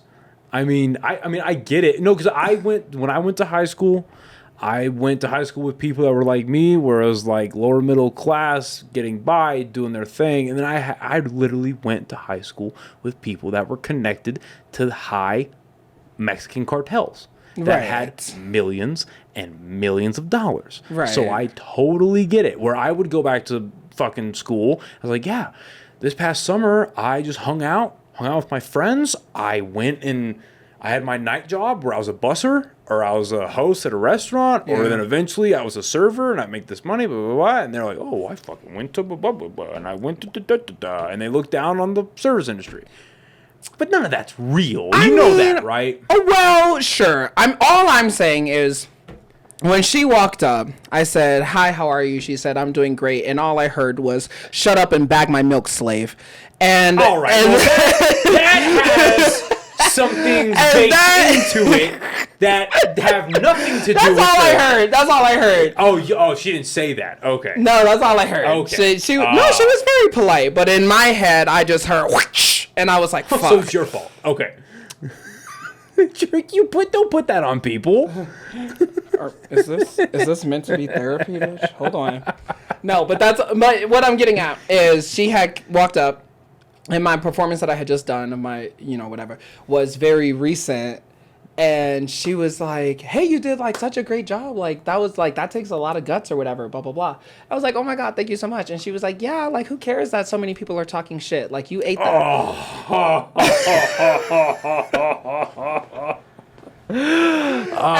And she did actually say that. That's uncalled for. She was like, yeah, who cares so many people are talking shit? Like, fuck them. Like they couldn't do it. I was like, girl, like, I love where your heart is at. You're right, yeah. But whoa. And here's the thing. It burst a bubble because I didn't know people were talking shit. The only people I had connected with after the fact were my friends. Now, in hindsight, that was the first clue. the fact that nobody who wasn't my friend didn't come up and say, like, great job.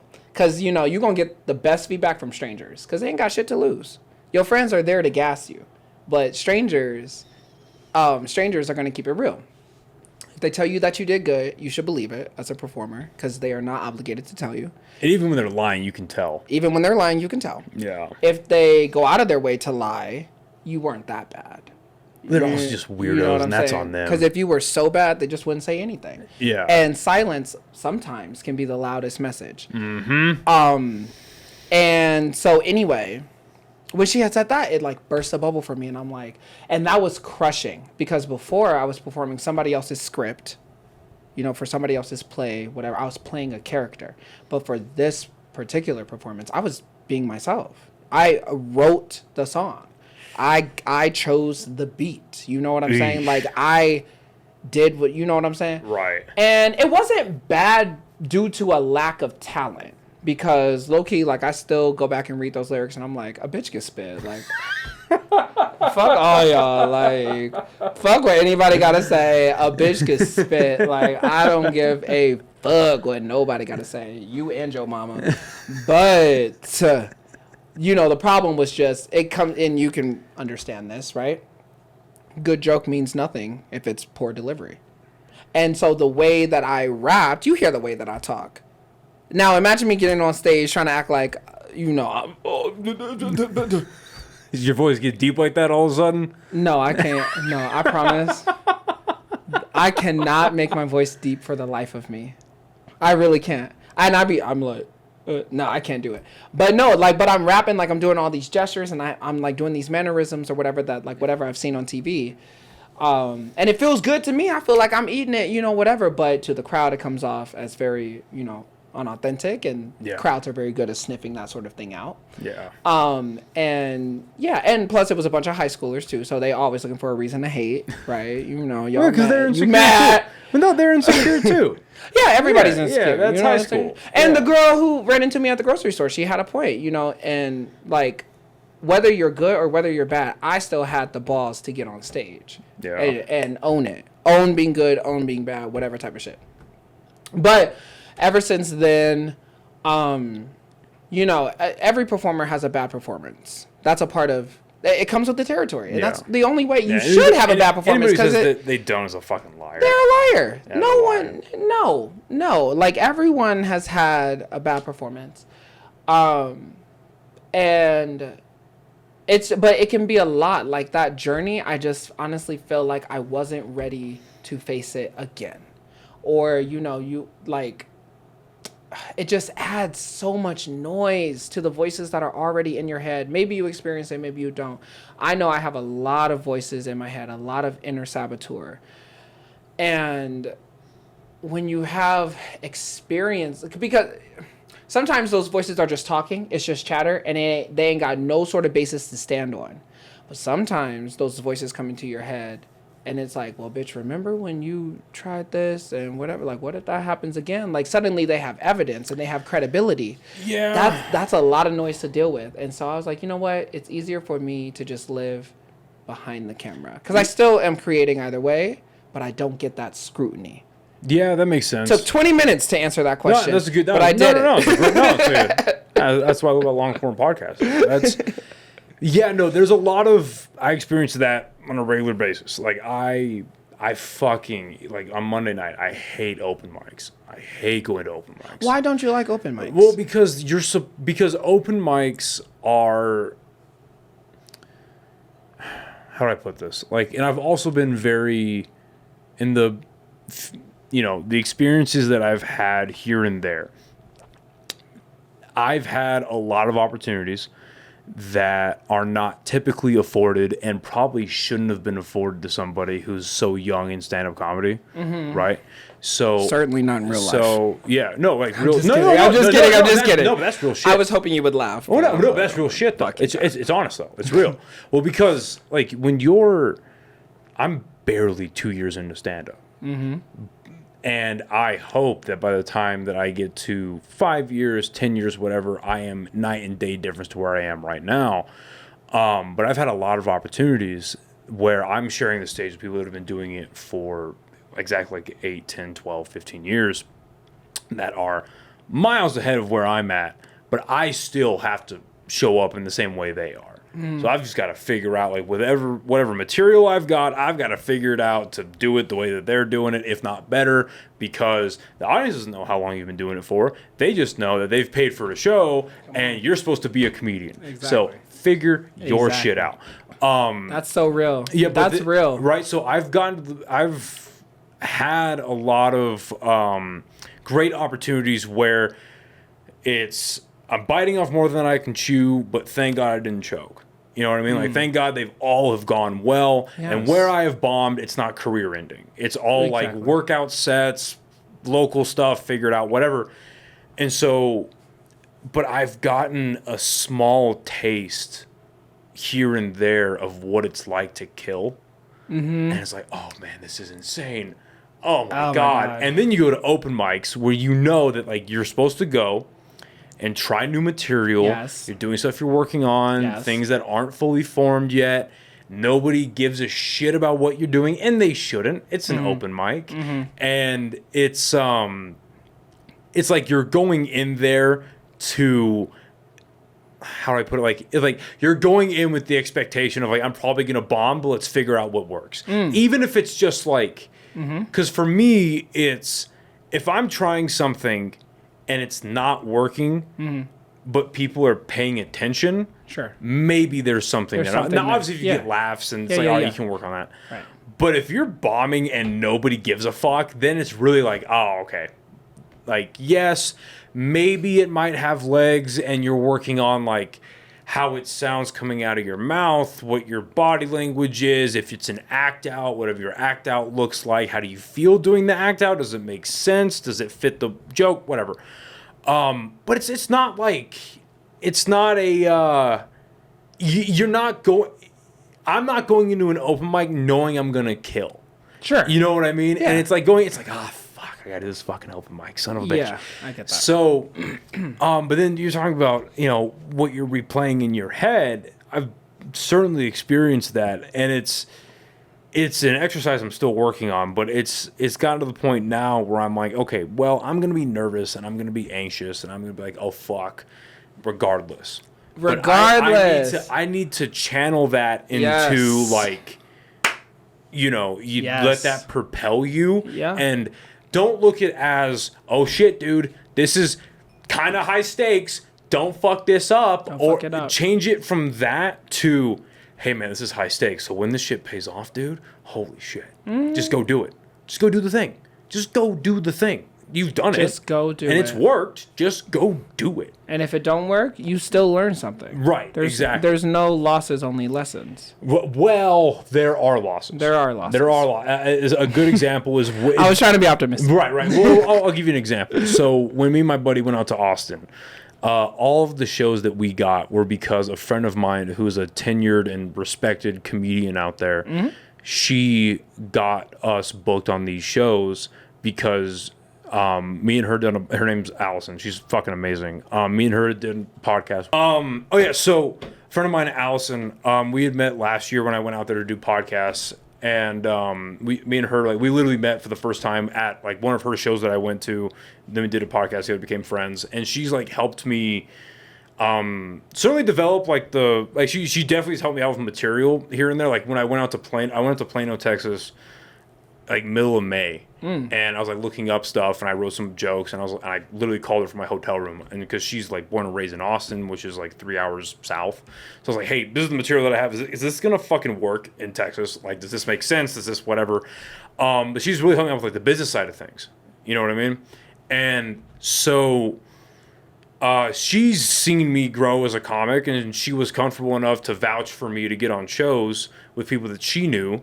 And so she vouched for me that way. And then she got my buddy AJ on just because he was associated with me. And I was like, yeah, he's funny. Now, if we were to go out there and bomb, she's no longer going to vouch for us. And that's just not me saying that. She's like, that's her saying it to me. Like, yeah, she told me after the fact. Yeah. She's like, yeah, if you guys would have bombed, we're still friends, but like, I'm not going to vouch for you anytime soon because you sucked. You're not good. Yeah. But that's okay.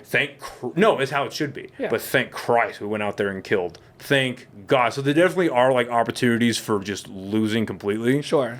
But, you know, it's a matter of changing your mind frame from look at everything that can go wrong despite the stakes. And then looking at everything that can go right. Yes. Despite the stakes. Like your common denominator is still going to be there. It's just a matter of how you let that propel you.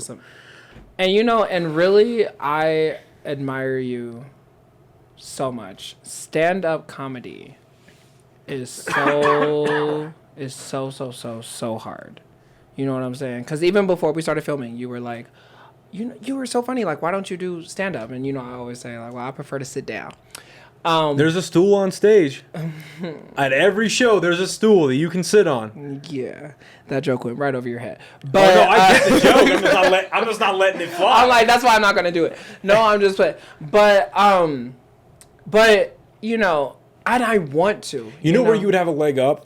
Honestly, like, no bullshit. Where you would have a leg up amongst other people that just want to like flippantly try it. Yeah, is you have a personality. I do. You have a voice, and you have a way of presenting yourself where you're not annoying. Really? Yes. That's news. Like because you'll go to an open mic. I don't suggest you do, but if you were to go to an open mic, you will find people where, and it's 9.999 times out of 10, it's the new people, and I was certainly there, where they're trying out material, but you can't even listen to their material because their presentation is so bad, and you're just like, dude, gal, you're just like, shut the fuck up. You're not even fun to look at. Yes. Like, and it has nothing to do with physical appearance. Nothing. It's just your presentation of self. Sure. Where it's like, dude, shut the fuck up. You'll have that, right? Yeah. But that's where I think you have the leg up. Whereas like you can already like present yourself. You have a personality. You have a cadence to the way you talk. I'm also biased because I love stand-up. I'm also biased, but true. And I appreciate you saying all of that. And I'm not totally turned off to the idea of doing stand-up. You know, I think there's a lot of endeavors that I want to take, and as much as I want to succeed while I'm young, I also feel like stand-up is one of those things where oh my God, like stand-up is so cool because you get better with time, you get better with age. Hopefully. I think with like you should. Yeah, hopefully. Yeah. Depends on when you start it.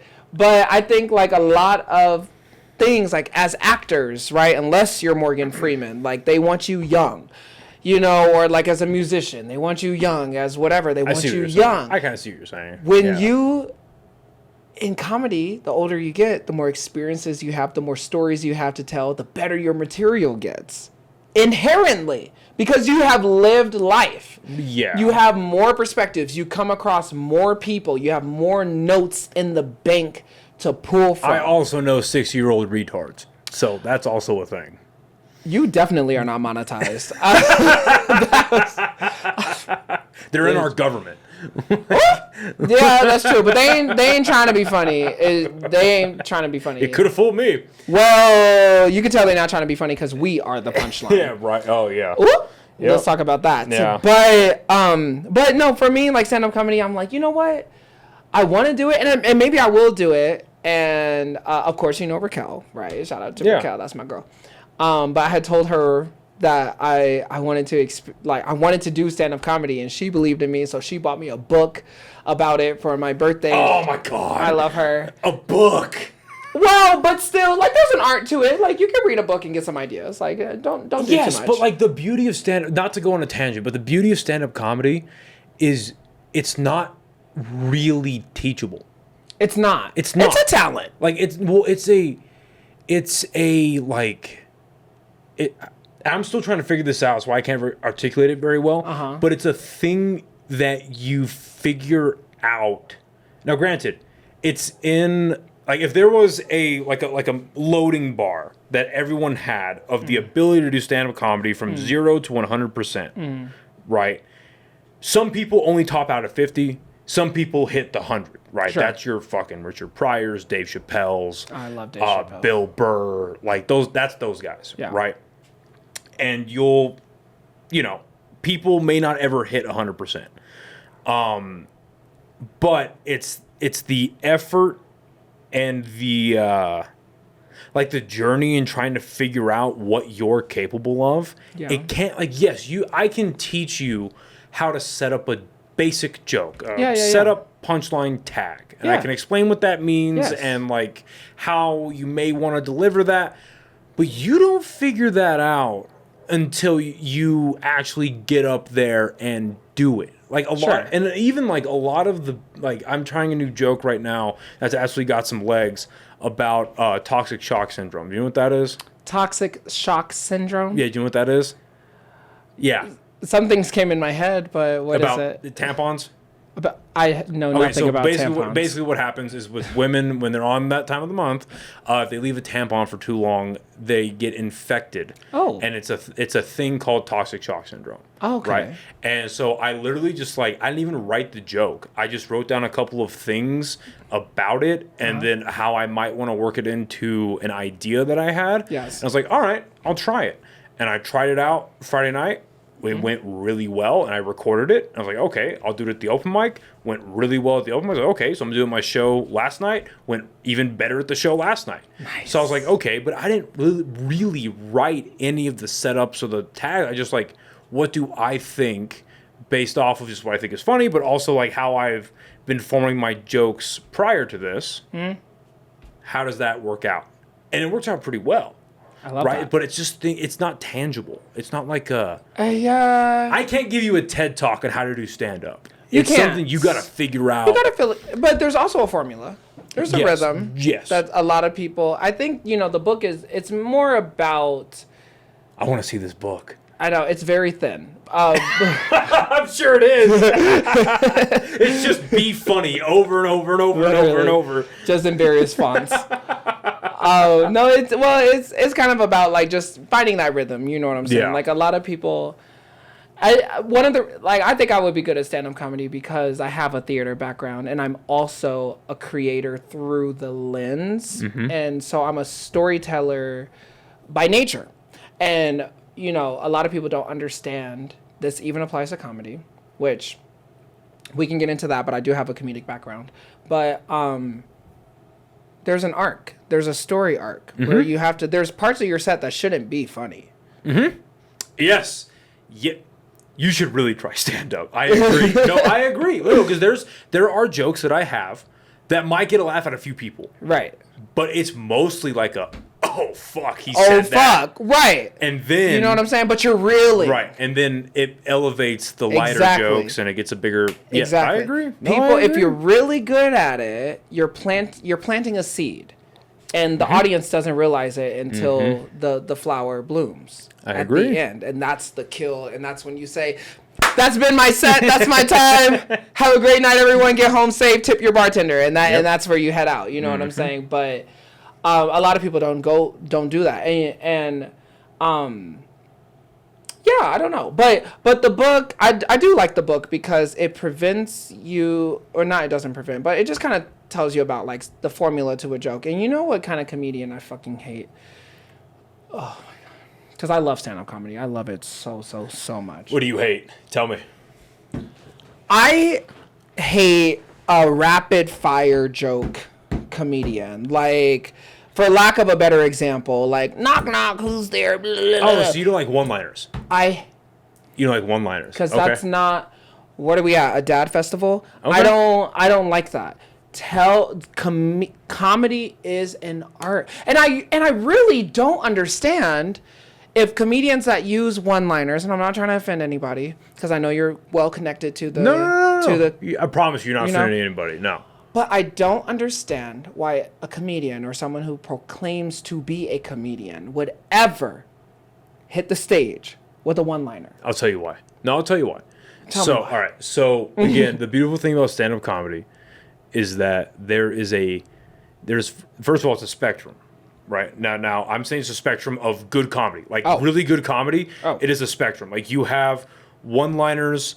Like personally, one of my favorite comedians is a one-liner comedian, and his name is Anthony Jeselnik. He specializes in hyper dark, offensive, just off the wall, just like horribly offensive comedy, but he does it in a way that's like, holy fuck. And he's built his audience now to where if you watch his specials, and like when the camera pans to the audience, like you'll never see this in a stand-up special except for his. The camera will go to the audience during his setup because he's built an audience now where his audience is like, where is he going with this? Okay. So they're like literally sitting on the edge of their seat, where like, what is he going to say that makes this a horribly offensive thing? And so you'll have that on one end. And then again, just my goat is Chappelle. So you'll have Chappelle on the other end, there we go, where he is just a master storyteller, right? And you have everybody in between, right? Of just like their joke structure and their style and their presence of how they decide to deliver their material. Sure. So like locally speaking, the best one-liner comedian in Albuquerque, really New Mexico, is Kurt Fletcher. This dude has been doing stand-up for, I want to say like 13, 14 years. Like he makes his whole living doing stand-up. He travels all the time, like, and his whole thing is just one-liners. And he is very good at not just the joke writing material, but also he understands how to, because like I see what you're saying. If a comedian just went on stage and went ba ba ba ba ba and just kept doing that for 15 to 30 minutes, that's fucking annoying. But you have a tenured comedian like him who understands how to keep an audience's attention, how to not just deliver their material, but how to break in between jokes while keeping attention and keeping intrigue, and how to... And you'll find this in a lot of sets anyway, but like how to make even a one-liner set feel cohesive to where like, yes, this is a... not to give away his jokes, but he'll talk about personal life, pop culture references, more like topical, offensive stuff like abortion, and he'll just bring all these things in, but at the end of his 30 to 45 minutes, like he's headlining Casadas in August, where at the end of his headlining 45-minute to an hour-long set, even though you just sat through basically an hour of one-liners, it feels like a cohesive set. Now, at the same time, if you just despise one-liners, he might not be the comedian for you, which is fine. Yeah. Like, there's nothing wrong with that. But I will say that, like, just because they do one-liners, it's not a lesser than storytelling. Like, another great example is William Montgomery. He's a touring comedian. He got really famous because of Kill Tony. He's I'm assuming you know what Kill Tony is. So it's a stand-up. Well, it's technically a podcast, but it's the biggest stand-up comedy show on the planet. Like they just did. Oh yes. Yeah, they just Tony with the panel, right? Yeah. And then they perform and then they make the comments. Okay, yeah. So he's the. I love Kill Tony. Yeah. So he's the regular. He's the dude with the big red beard. Yes. So he came through Hyenas in April, and I got to hang out with him for the weekend. Me and That's AJ, incredible. and Congratulations. Yeah, well, just seeing him do his sets for a weekend. I'm not a one-liner. I have a couple of one-liners, but I'm not a one-liner comedian. Sure. But just watching him with a guy that has a way different style, way different delivery system, and just a different way of looking at stand-up comedy, I learned a lot just from watching him. So it's, again, not every comedian is for everybody, but it is a interesting... it's an interesting delivery system of doing stand-up comedy. 'Cause at the end of the day, the end of the equation just make people laugh. Absolutely. So, and the way you get there, you just got to figure that shit out. Absolutely. So to answer your question, that's why there's a lot of one-liner comedians, because they have found a way to, they've figured out that that's their voice. Like they've figured out, like, because of just of how they look or how they speak naturally or what they think is funny, they have figured out that this is the best method to deliver their sense of humor. And then over time, provided they're great at it, right, they can do it in a well-crafted way.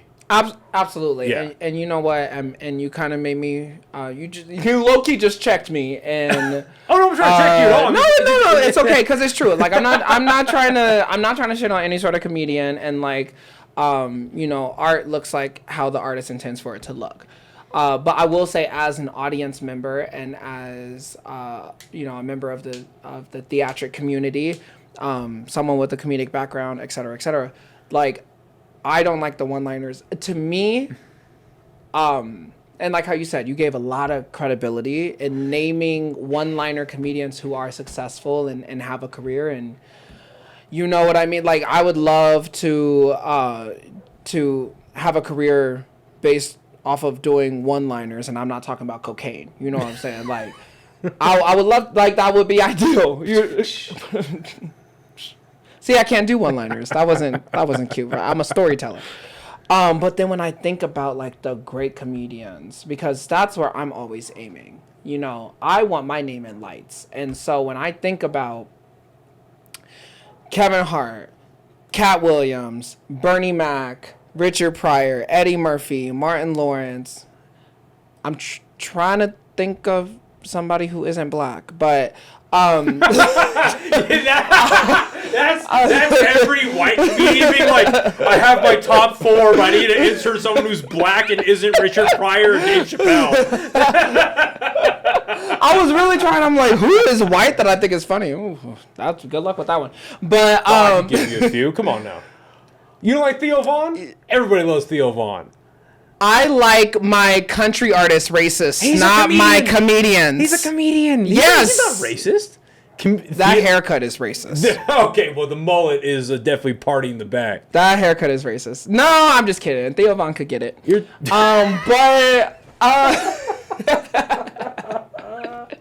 But no, when I think about them, they are storytellers. Like, they build, like, that's the art of it to me. Right. I definitely think that there is a place in comedy for one-liner comedians, but where I see it, especially with my film background or whatever, is I see it as more of like script writers. Like, I think one-liner comedians have an excellent, like, I would consider, I've never seen an Adam Sandler stand-up situation, but his movies are full of one-liners.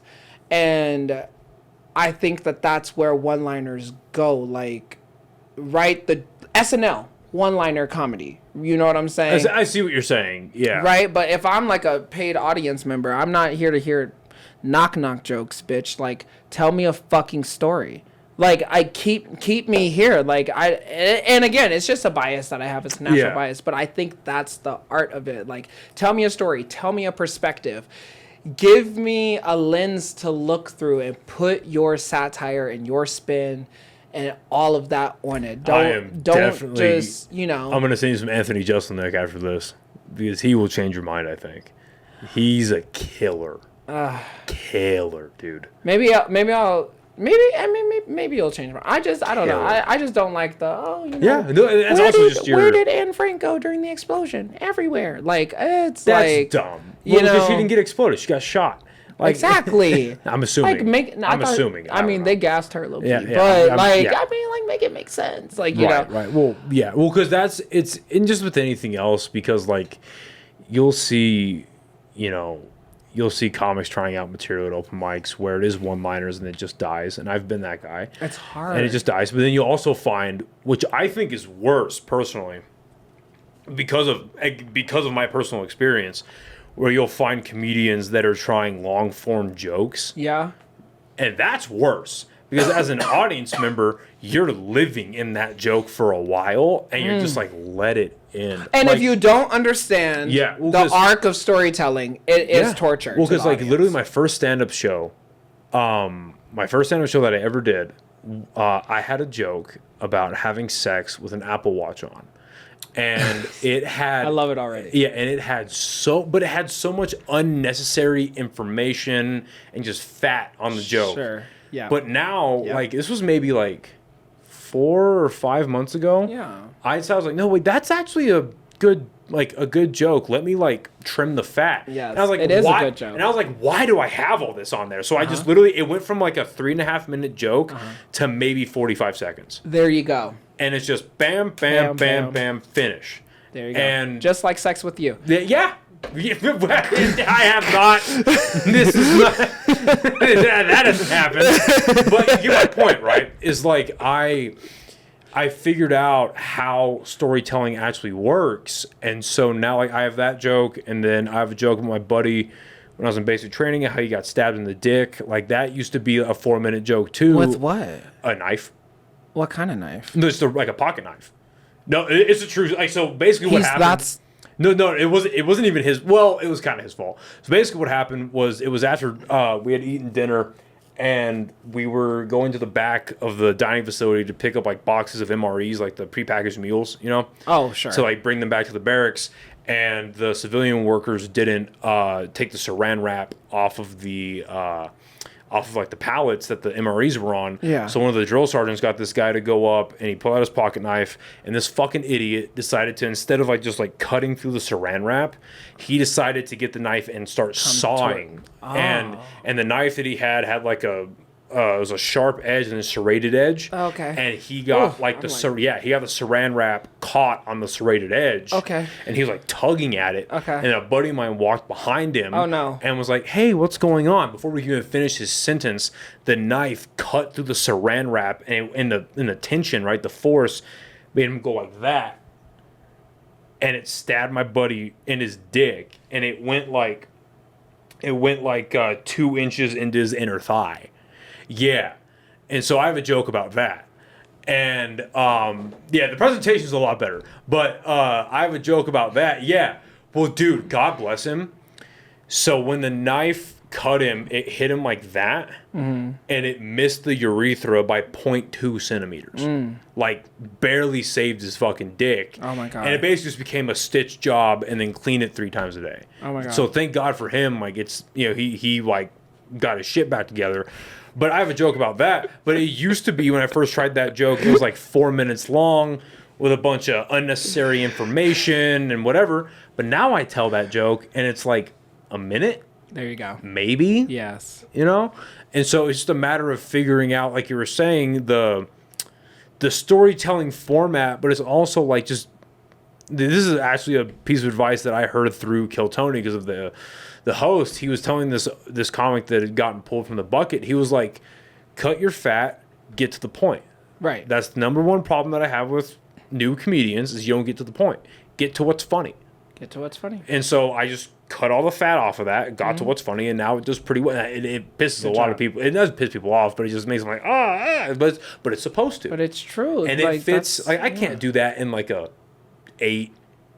7-8 minute set. You absolutely can. Right, but if I'm doing you can. Well, you could tell 15 jokes in 7 minutes. No, that specific joke. I don't want to do that in like 7 to 8 minutes. Sorry. But if I'm doing 15 to 20 minutes, I will put that joke in there because there's an element to doing it where you build trust with the audience. Yes. Like, so I have a Rosa Parks George Floyd joke. Don't tell me at the end of my set. Next topic. But Yeah, right. Yeah, I know. Yeah, right. Because it immediately turns you off.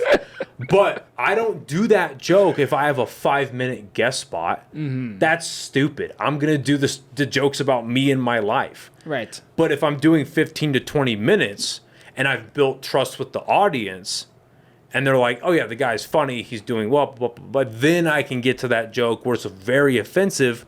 But in my opinion, it's very well written. It's very funny. Where half the people are like, "Oh fuck, that's insane," and the other people are just laughing their asses off. I love that. Yeah, so it's a weird like chemistry equation There's a lot of chemistry. where you just want the end product to be what you want it to be. That's why that's my issue with one-liners is I don't know you, bitch. I don't know you. I don't fucking know you. Yeah. So why the fuck are you coming out here in my face telling me these fucking one-liner ass? What is your name? Like I didn't. Every time the host or whatever announces a guest, it's like, and coming up to the stage, we got the very funny, and that's just a bad host. And that's it. I don't even know your name. Where have you seen stand up? That's what I'm curious about. All over the place. In Albuquerque? Yeah, I've Where? seen. I went to the box. Oh. Okay, wait, okay. When you went to Dry Heat, when it was in the box, you got to see Jim Jeffries. I did. And that was a damn treat. He's phenomenal, dude. He's a killer. You can't sit here. I survived. You didn't think Jim Jeffries was funny? He got a chuckle. Really? Yeah. You know who I thought was funny? Damn. And I hate to describe him that way, but that one black guy. He was funny. Was it Steph? There was only one. I'm trying to think who was on the lineup that Yeah, I night. think he had braids at the time. He was definitely wearing a yellow shirt. Was he super tall? Yes. Yeah, Steph Darnell. Glasses? Yes. Yeah, Steph Darnell. He's a killer. He's been doing stand-up for like 14 years. Yeah, he's a killer. Yes. I wish, like, there are a few comics in the city that are like that, where, like, they are so funny. I wish Steph Darnell had a bigger draw. Like, I wish he had hundreds, if not thousands of people come out to see him because he is so damn good. No, he's fucking hilarious. Funny enough, he was one of the first 2 comedians that I did, aside from the host, that was on my first show. The very first show that I did, it was the host that had booked me. Her name was A-Marie. She's off in Japan now. Japan, because her husband deployed with the Air Force, or got stationed with the Air Force. And then, so it was her that booked me, gave me a shot. And the first comedian was Black Mike. Fucking hilarious guy again, like 14, 15 years. Killer comedian. Mm-hmm. It was him, one of the best in the city, me, and then Steph Darnell. And just insane. Insanely talented guy. You know what I think we're all over the place. I don't think I've answered a single question. Well, okay, let me finish my point and then I want to get to Steph Darnell. I don't like one-liners because I don't know the comedian as the audience member. Yeah. And I think this is your opportunity to let me in and get to know you. And I just wanted to reiterate the point that you made where it's the trust and chemistry. You know what I'm saying? Like, it's like, I won't say it's like dating. It's almost like... No, it is. No, it's like dating. You know what I'm saying? Like, you can't just come out... Like, we just met. Like, first of all, like, I'm mad as fuck that you fucking brought me to Olive Garden, bitch. And you just breadsticks? I mean, I fuck with the breadsticks, but like, damn, like I'm not had a carb since 2017. And clock it, cause you see 0% body fat. But you know, it's like you brought me to Olive Garden. The waiter just came and said, "Do you want lemon with your water?"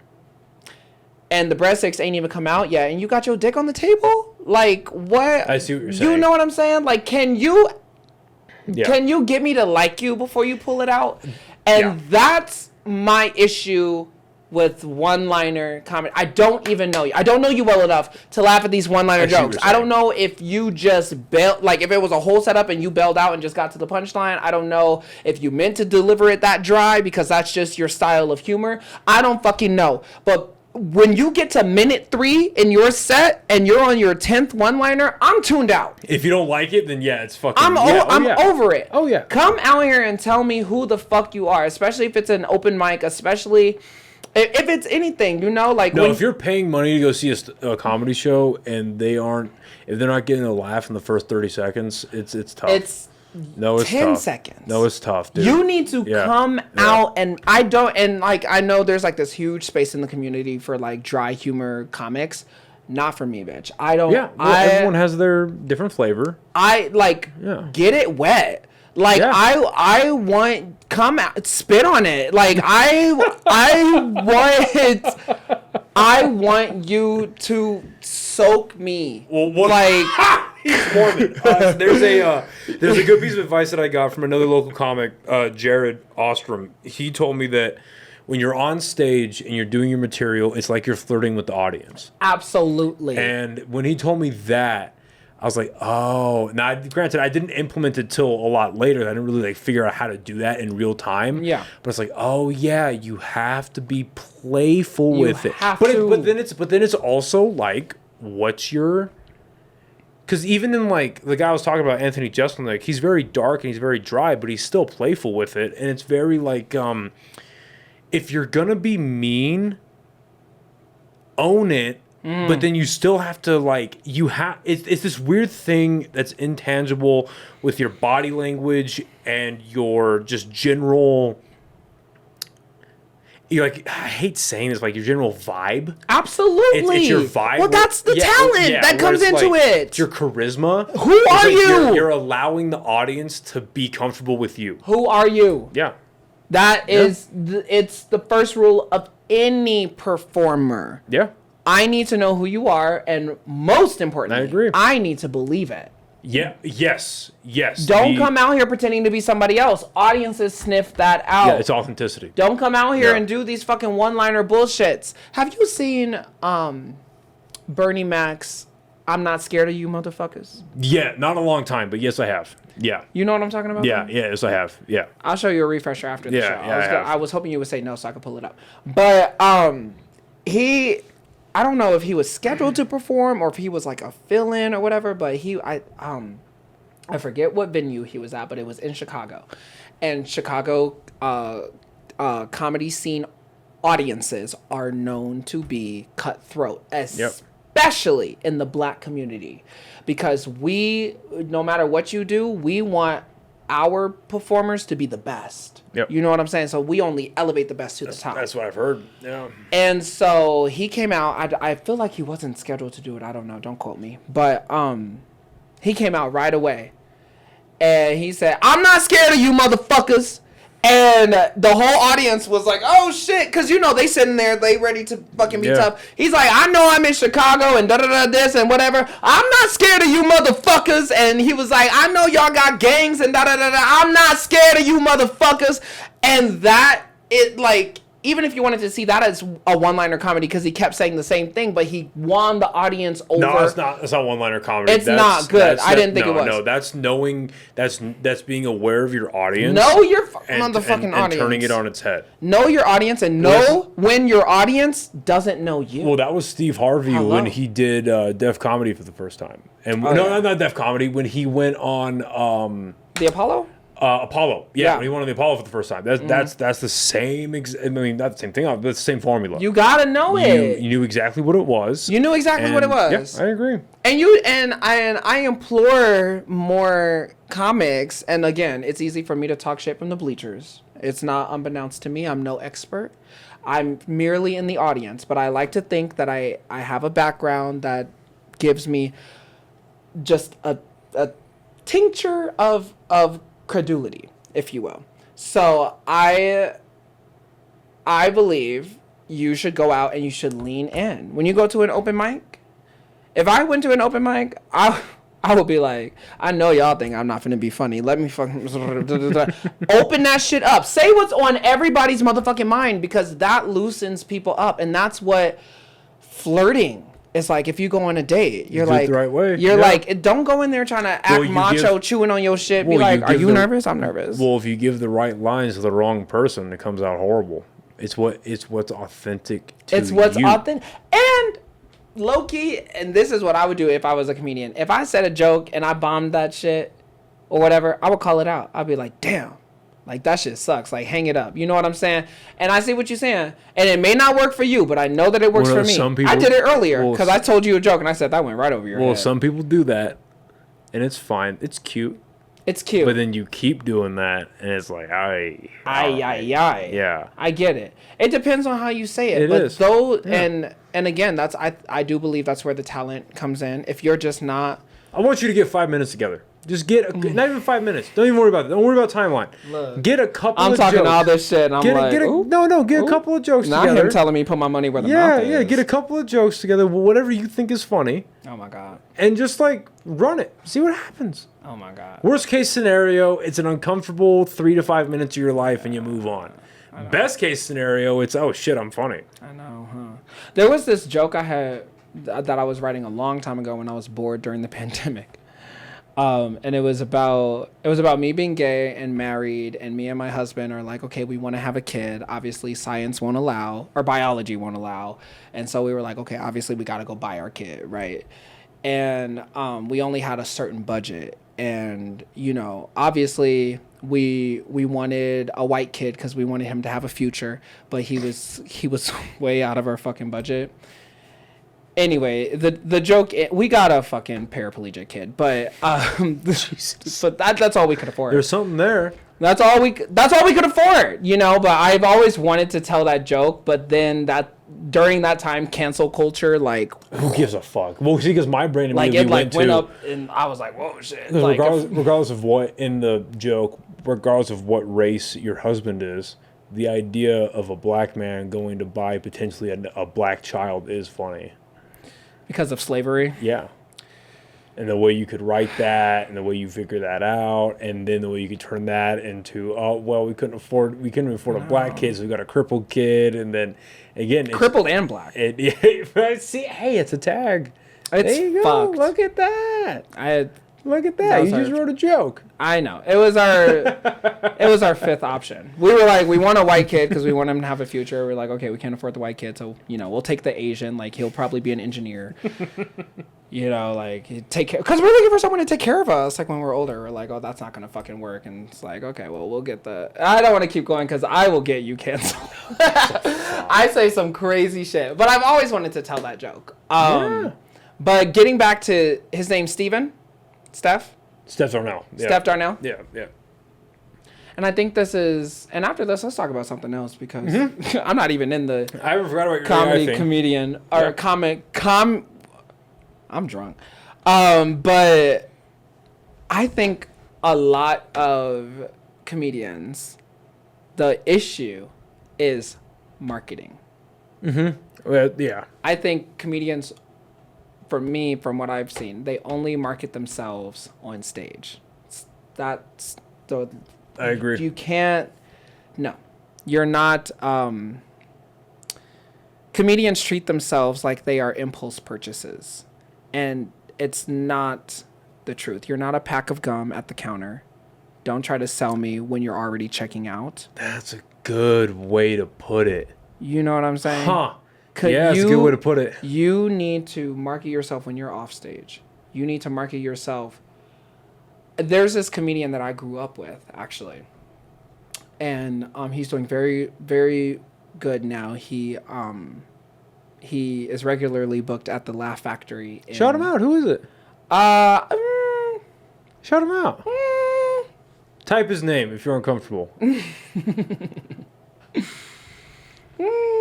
No, actually, I will shout him out. I will shout him out because we did grow. I was thinking, I was like, I wonder if the tables were turned, would he shout me out? You know what I'm saying? So then I was like, I don't know if I want to shout him out. It's like one of those things. But we did grow up together. His name is Beckett Kinney. Big, ginger, gay, and we grew up together. And he always pushed me inadvertently to be better at performing because he's such a great performer. Like, he always got the leads in the musicals because he could sing. He always got leading roles in acting, all sorts of things. Very, very talented guy.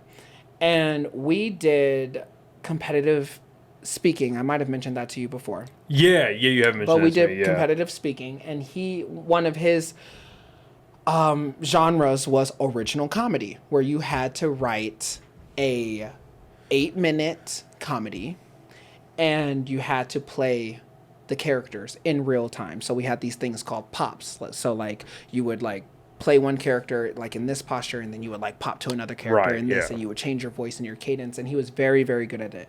I was also very, very good at it, but he was always slightly better. I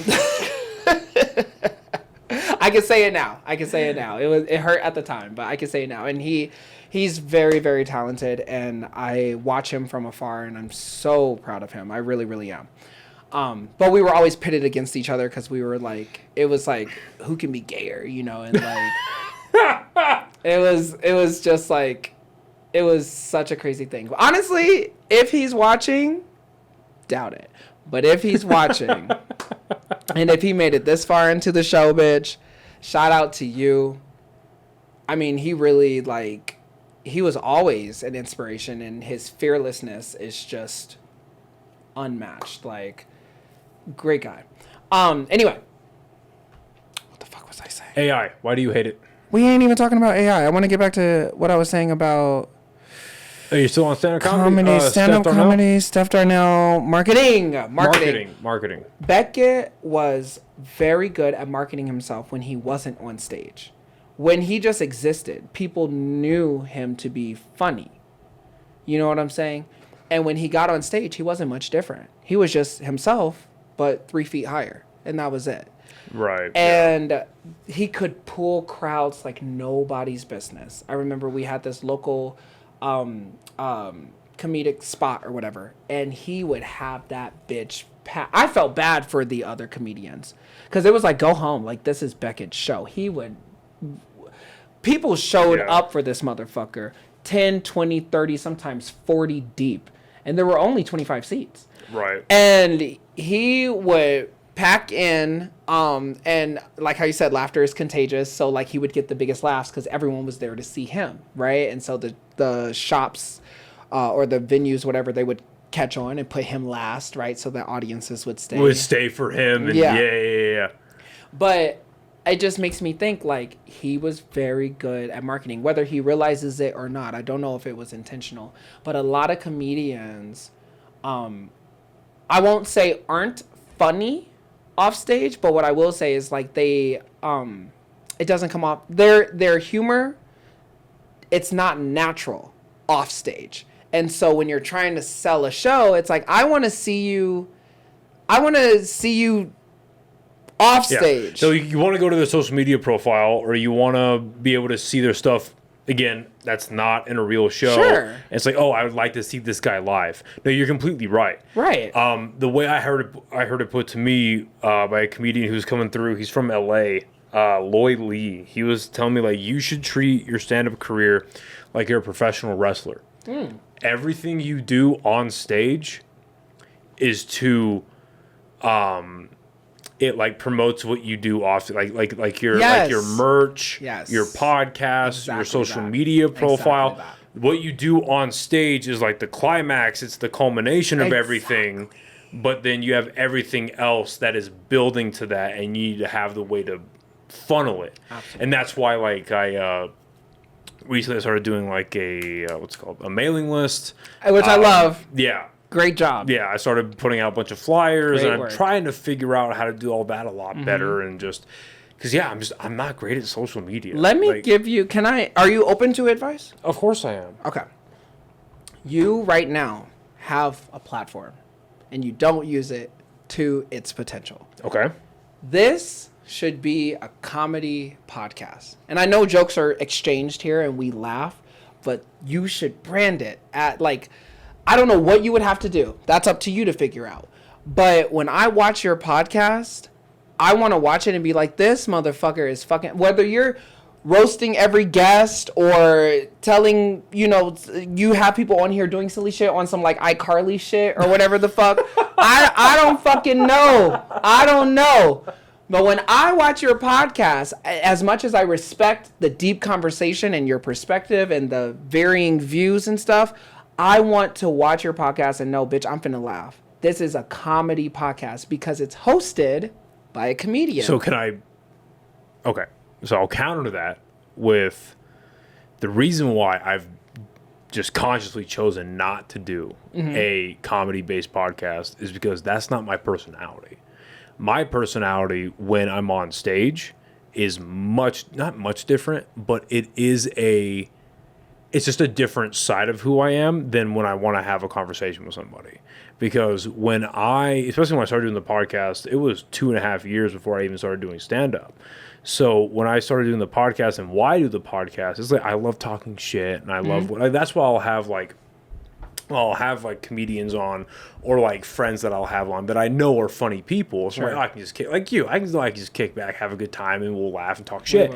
But then I'm not gonna wear that same hat on the podcast as when I have like a mayoral candidate on, or when I've had like a psychologist on, or I've had like different people that have specific fields that don't lend themselves to stand up.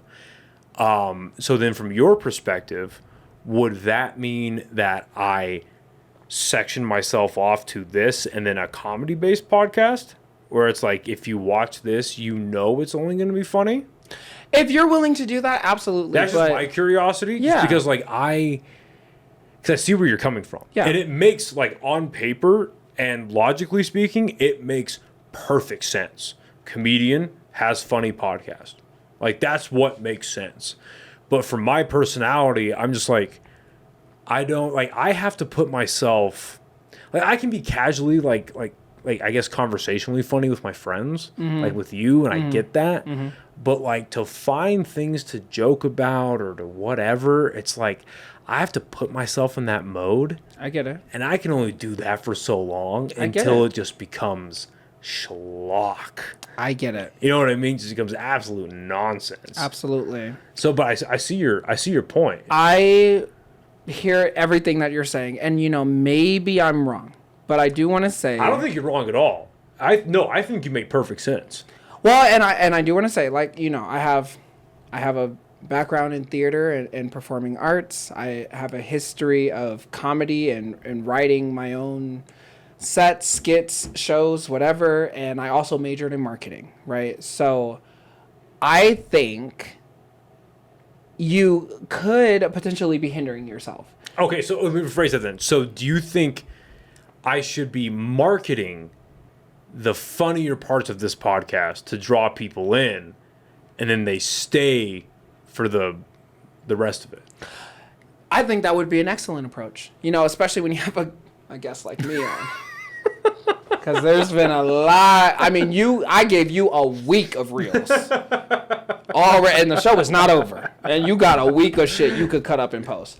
But absolutely, I think, so you are in the brand building stage, right? Right, yeah. Some people have the luxury, due to their following, of duality, where it's like, okay, I can be one person on stage and then a different person off stage, right? Because my audience is already connected with me, and now they appreciate this other part of me. You're in the stage where audiences are still getting to know you. Right. And if you are one way on stage and then one way off stage, unknowingly it comes off as fraudulent. Audiences don't know how to connect, and there's such an oversaturation of media that they're not willing to dedicate the time to figure out, like, oh, I get it. He's funny on stage, but he also has this very intellectual side of him. That makes sense. You know what I mean? Yeah. If you want audiences to connect with you from the beginning stages, you need to own who you are all the time. And I get what you're saying about how it's like, oh, it's hard to put that hat on and this is that. But that's a part of the grind, especially as a comedian. And that's where comedians fall short when it comes to marketing. I want you to be just as funny off stage as you are on stage, so that I have some sort of earnest to want to go to your next show, right? Or even if you thought about it from your own lens, right? Let's say you are, and I'll do it from both sides of the coin. Let's say you're on stage and you just did a set. Thank you, everybody. My name is Noah. Hey, make sure you check out my podcast, Improvised Intelligence, blah, blah, blah. And then I go to your podcast, 10 minutes in, I haven't laughed. I'm like, what the fuck is this? Oh, that makes sense. Or if you are on your podcast and you're like, what's up, everybody? Thanks for tuning in. Don't forget to like, comment, and subscribe. And hey, I'm performing at such and such next week. You should come out and see it. It's funny you say that because that's exactly why I've done the last couple of weeks, and I want to keep this up, where I've done every week on the weekends, I've been doing live episodes by myself. So I can regularly promote the shows that are coming up, but then also just talk about things I think are relevant or whatever, and just try and talk shit. So I can. That makes perfect fucking sense. You have to be funny. That makes perfect sense. You got to be funny either way, because it's like if you're on this show and I have watched from beginning to end and I only laughed maybe a handful of times, right? Why would I come see your show?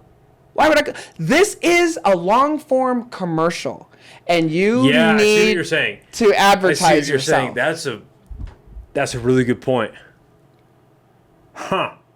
So, okay, that makes sense. You got it. And when you have guests that are more intellectual on, that's an excellent time to show just how good you are at your craft. If you can make a politician laugh or crack or break or like get the audience to see behind their curtain because you're that funny, you're that warming, you connect that well with audiences, dude. You just showed like you other hoes ain't seeing me. You hoes ain't seeing me. I got politicians giggling, bitch. Fuck you mean? Back the fuck up. You open for me, ho. Like that, like fucking you need to own that shit. Like Keke Palmer just did a show with Kamala Harris, right? And she made fun of Kamala and made her laugh. And you know, that shows... Well, Kamala's also known for her... She's known for laughing. Okay, maybe... That cackling... Right. But still, nonetheless, it wasn't a like, oh, hello, how are you, whatever. Right. And you see it all the time. Right. If Donald Trump is on Jimmy Fallon or whatever the fuck, like, these TV hosts, they still try to make them break.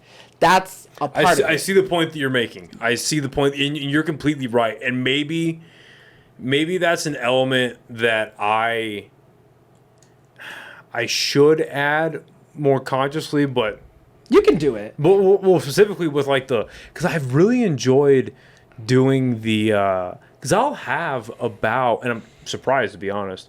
Whenever I try to do the live episodes whenever I have free time, which incidentally is either Saturday or Sunday nights between the hours of 11 and 1 in the morning. So it's late as fuck, hardly anybody's up, and I'll still have like 6 to 12, 15 people watching. Nice. And so I'm like, okay, for me, that's a small, that's dope. That's big for me. That is big. Small audience in the grand scheme of things, but for like a smaller creator. If you invited 15 people in the house at 11 o'clock at night. Right, yeah. I see what you're saying. You see what I'm saying? Yeah, so it's a good win.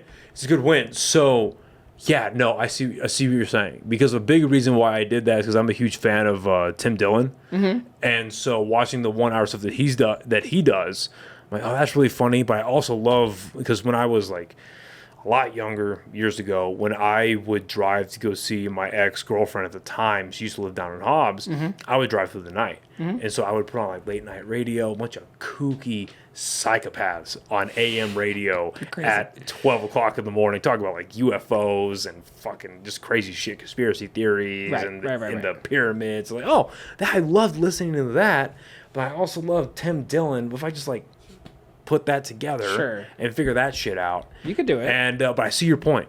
You got it. But you hit the nail on the head where it's like, this is all a giant commercial for the that's a great point. Huh. Yeah, that makes perfect sense. You did go to school for marketing, didn't you? I did go to school for marketing. I could sell some shit. I could sell ice to an Eskimo, for real. That makes perfect sense. Yeah. You can do it. And there's examples out there, right? Like, I mean, and once you get to that form where you have a dedicated, loyal audience, then it's like, okay, now let me show you what else I'm capable of. I'm also an intellectual. I'm also very in tune with politics. I can also carry myself in a cadence that shows I have an education, and I'm not just some sort of clown, like just here to make you laugh. Right. You know what I'm saying? But you reel them in. You got to reel them in first. And at the beginning stages of a brand, it's all about consistency and loyalty. We as the audience, I learned that early on. We need something to attach to. Yeah. Too early to do duality. Too early. We need something to attach to. Period. If you think about it, and think about it with comedians, right? When you find out like Matt Rife, for example, is going to be on a podcast, like he's a guest, right? When you tune in to watch him as a guest, you want to laugh. You're like, oh, he's a comedian. Like I'm here for him to be funny. When Andrew Scholes, right? Yeah, when he does his show, I'm here for you to be funny, bitch. What are you talking about? When even someone at Kevin Hart's caliber, biggest comedian in the motherfucking world right now. Yeah. When you tune into the Plastic Cup Boys for his show, I'm here for you to be funny because bitch, you are Kevin Hart, right? But someone like Joe Rogan, who has a history of stand-up comedy, right? But then he pivoted. Now he has these more deep, I'll put intellectual in quotes conversations with people, but he can do that because he already had a following and he has guest status to make up for it. It's like, I'm gonna tune in anyway because bitch, like you sitting across the table from you know what I'm saying? Like you got celebrities on the show. I'm gonna watch it. I'm here for them. At this point, I'm letting them work. Yeah, you're here for the guest, and you trust that the host can pull the right questions. Exactly. You know what I'm saying? Right. You are right there, and that's what I wanted to touch on about Steph and a lot of comedians, and not just in New Mexico, but all over. It's the off stage that matters most because that's. When you're on stage, you can't say, hey, everybody, come watch me. No, bitch, you're already on stage. Right. You needed to do that when you were off stage. You needed to show people who you were when you were off stage and say, yep, this is who I am. Hey, by the way, what are you doing this weekend? I got a show. Like, you ain't even seen the half of it. Okay, like, this is the tip of the iceberg that sunk the Titanic, bitch. Like, you need to come to my show and you know what I'm saying? So... Anyway, that's my little 2 cents. No. Maybe it was $1. No, I was gonna say that's a whole fucking $100 bill, dude. That's really good. I hope a lot of comics take advice of that. I hope so too. And if y'all need an agent or a publicist or a PR specialist, that is oh my goodness. Like that would be such a dream career for me. I would love, because like I told you earlier, like I have a background in performing, but I love being behind the scenes. I love business. I love watching people grow, and I would love to be an agent and like get people bookings. And even for you, because I was gonna say this after the show, but I'll just tell you now. But if you ever, and I really mean this, if you ever need someone to run your set by, if you ever need someone to help you trim the fat, if you ever anything, I love this stuff so much. Please like hit me up, be like, yo, I will pull up at 11 o'clock at night. and you know, pour me a drink because I don't do it for free. But you know, and like run some shit by me. I'll help you write, and we can go back and forth toe to toe. We can argue like real comics do.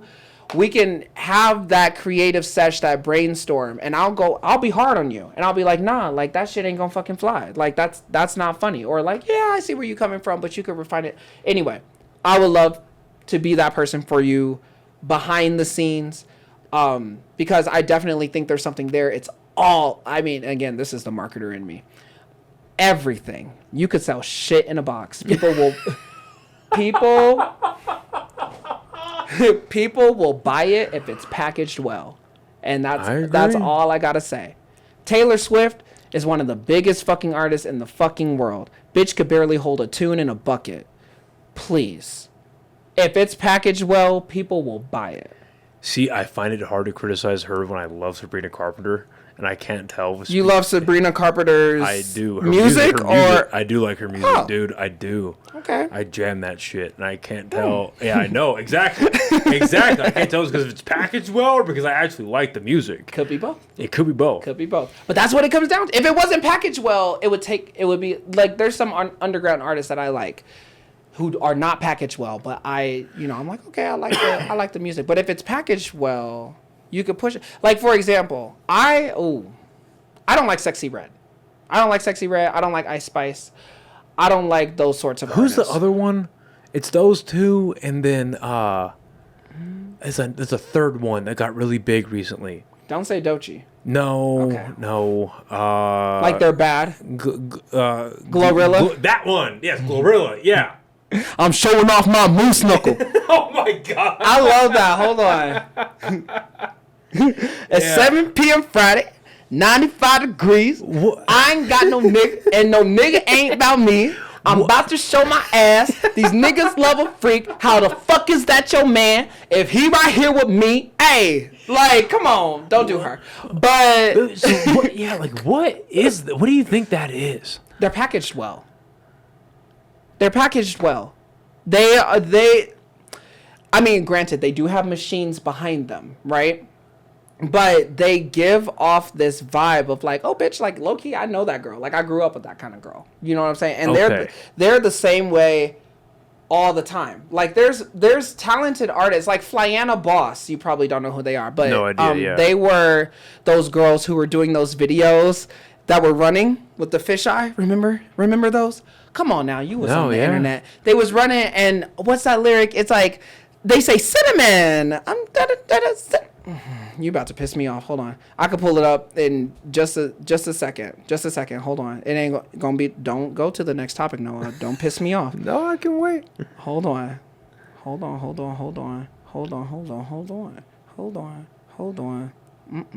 Yeah, I just wonder sometimes like what the machines are behind that style of, I guess, hip hop or rap, like, because it is a genre. You don't remember these videos? Man, but I ain't Oh feeling yeah, him. yeah. Okay. Talented girls. However, first of all, this bitch is wearing elf ears. A nicotine hit. Ooh, shit. She's wearing elf ears. Not my vibe. You know what I'm saying? And then she also got pregnant recently, took a break, so they lost momentum. That's the whole thing. But like, Ice Spice, pretty girl, light skin, fat ass. People like that. I don't, but people like that. Right? You know what I'm saying? Saweetie, right? No talent. Pretty girl. I make pretty girl music. I'm pretty all the time. She couldn't slide on it, but these machines, they package them well, and people buy it. Now, shit in a box is not good for long term, or shit in a box is not good for longevity. Right, because you have your 15 minutes of fame, You got and you your kind of 15 just burn out and move on. You can't just burn out. But that's the Yeah. thing. When you have 15 minutes of fame, it's your job to turn it into an hour. It is then your job to turn it into a day, A career. then turn it into a week, Yeah. turn it into a year. That's your job. And a lot of comedians would be, and should be, envious of the position that you're in with a platform like this. It doesn't matter how many fucking views you're getting. You got the fucking setup. You got people that will show up for you and speak with you. All you got to do is grab it by the horns, deliver content. Content. When people think Noah Vargas, they need to think funny. Well, that's what I've been thinking You know about what I'm saying? a lot recently is like, how can I milk each episode for everything that it's worth? Tell your fucking jokes, bro. You know what I mean? Let it rip. You're already not monetized. What do you have to lose? Well, not even just like the content of the actual episode, but it's like once the episode is shot, Yep. what can I pull out of that and then just like flood the social media gates with, you know what I mean? 3 to 5 of the funniest clips. Let one out the chamber every 2 to 3 days. Fucking let that shit fly. It's more work, but I think the payoff will be good. And it's the principle of numbers, right? Like the more you have, the more people have to latch onto, and that's you're competing. You're not competing with just comedians. You're competing with podcasters. No, my theory on that, you bring up a great point. At this point, with the way that media in general has been more accessible to everyone from the literal ages from 5 to 75, right? Mm-hmm. What you're competing for is time. You're not competing Absolutely. You're not competing for TV spots or movies or video games. You're competing now with how saturated media has become. Because the issue is that, well, I don't know if it's an issue, but the fact of the matter, the common denominator, is it's all been filtered into this. Yes. So now it's how do people spend their time? Mm-hmm. And you are now competing again with everybody that is just trying to put out entertaining shit. And it's how do you build an audience and encourage them and derive them into your channel, into your center of the world, whatever, or your corner of the world, whatever it is.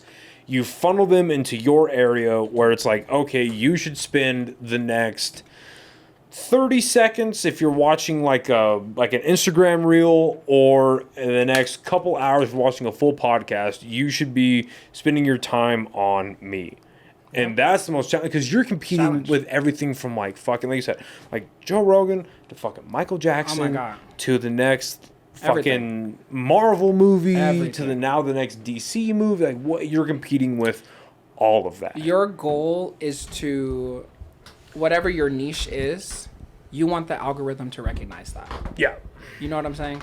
So you are a comedian, right? And when you think about algorithms, and this is where duality hurts, is if, let's say you're posting from the same account, you got stand-up comedy videos from your shows, and then you got snippets from your podcast where you're getting deep or you're being political, whatever the fuck, right? One is funny, one is not. There's a category in algorithms that is comedy, and then it filters down to, you know, stand-up comedy, raunchy comedy, one-liners, blah, blah, blah. Like, there's a whole team of engineers that write this shit. When you release a snippet from your stand-up special and a snippet from your podcast, you want to be so well branded that they fall into the same path in the algorithm, because that increases your likelihood of viewership to audiences. You don't want one group of people thinking that you're funny and then another group of people thinking that you're like, you know, the next Ben Shapiro or whatever. I don't want to be anywhere near to that fucking idiot. Oh my god. God bless. God bless. Don't put that bad juju on me. Fuck that dude. No. Well, it's funny you bring that up, because Republican is the image I'm trying to shape, because I'm not a fucking Republican. I really thought you were. Yeah, my point exactly. My point exactly. I'm not a fucking Republican. Well, then you have a major issue with branding, and I can help you with that. But that's what you want. Like, when people when people see a snip, because you post from the same account, right? No. So I have an Instagram and a whatever for the podcast, and then I have it for stand up. No, you need to streamline, and you need to find your niche, and you're doing double the work with little payoff. If you focus on your niche, you're going to get a dedicated, loyal audience. And I'm speaking to you also as a visual content creator, because I'm still finding my niche, right? So I think I'm speaking to you with lessons that I'm still currently learning. So please understand. But, you know, when you, as a photographer, when you go on and you watch, webinars, whatever, about building your photography business, the first thing they tell you is find your niche. It's great that you could take pictures, but people want expertise. People want specialists. And it's true. It goes across. There will come a point in your career where you can show your range. But when you are first starting, you need to show people, this is what I do, and damn it, this is what I do well, right? So as a photographer, there's like, are you a fucking wedding photographer? Are you a graduation photographer? Are you a fucking action photographer? Are you an editorial? Find your fucking niche. Hard for me. This will be easy for you because you do comedy. You're funny. Lock in, motherfucker. That's all I'm telling you. Everything you do needs to be funny. Make a joke. Get funny guests on. Even if you're not the one being funny in the clip, the clip that leads back to your channel should be something that's funny. Yeah. And that's going... Oh my God, please. Spend 60 minutes with me. I'll fuck it. Pro bono. Yeah. I will fucking rebrand you. I am so serious. I'm so serious. Like, it's right there. You are right there. You have a leg up. This is an advantage. You are putting your dick on the table. Okay, like, come on now. Like, use that shit. Milk it. Gobble me, swallow me, drip down the side of me. All right? I get very passionate about these topics because I love branding. I love marketing. But I've said my piece. I've given enough that's free beautiful. advice. That's beautiful. You better snip this. I'm gonna use it as a commercial, Yeah. motherfucker. The fuck. I'm about to put this on my LinkedIn. Shit. We'll do one more topic and we'll wrap. Are you bored? No, it's just 9:00 at night. 2.5 hours into it. All right. All right, one more topic and we'll get out of here. I'm sad. It goes by so fast whenever I'm here. Like that. And you don't invite me for like a year and a half. Oh my God. Well, I'm just saying. All right. AI. I want your opinion on this because where I stand is like, I don't like it when it takes away huge swaths of jobs. I'm talking like automated trucking. That's going to be a big issue coming up. That's one of the bigger examples where it's like tens of thousands of jobs are going away. Where I like or where it's like YouTube actually had to put a thing into their saw that. Into their monetization categories, where it's like if you're a channel that's making AI content, you'll no longer be monetized, which is a good thing because you'll have a bunch of these accounts where they're getting hundreds of millions of views of just AI schlock, just bullshit, and it took no effort to do that. They just put a prompt into an AI program that they may or may not have paid for, and it gives them the video, and they post it, and they keep posting and get millions and millions of views because for whatever reason people like watching that shit.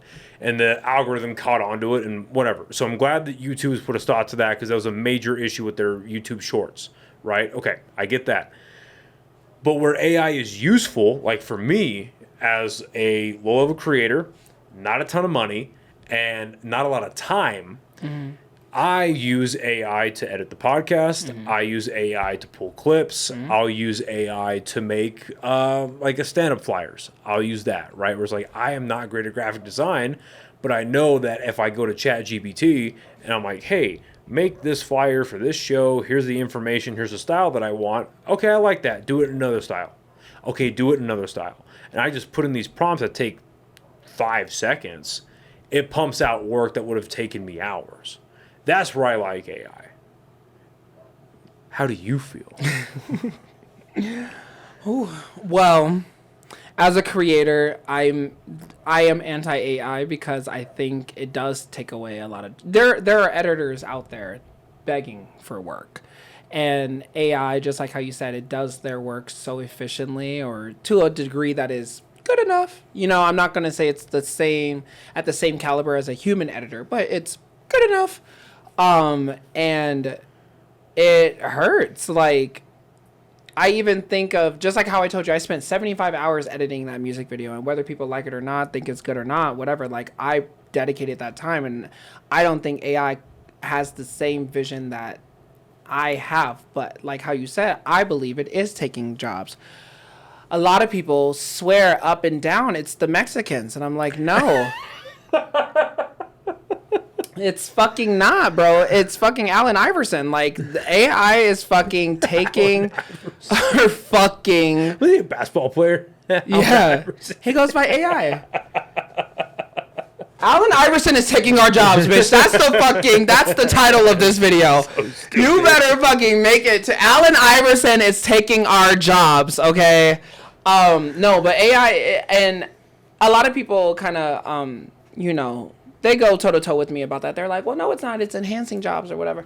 And I agree with you. I think there's going to be a series of jobs.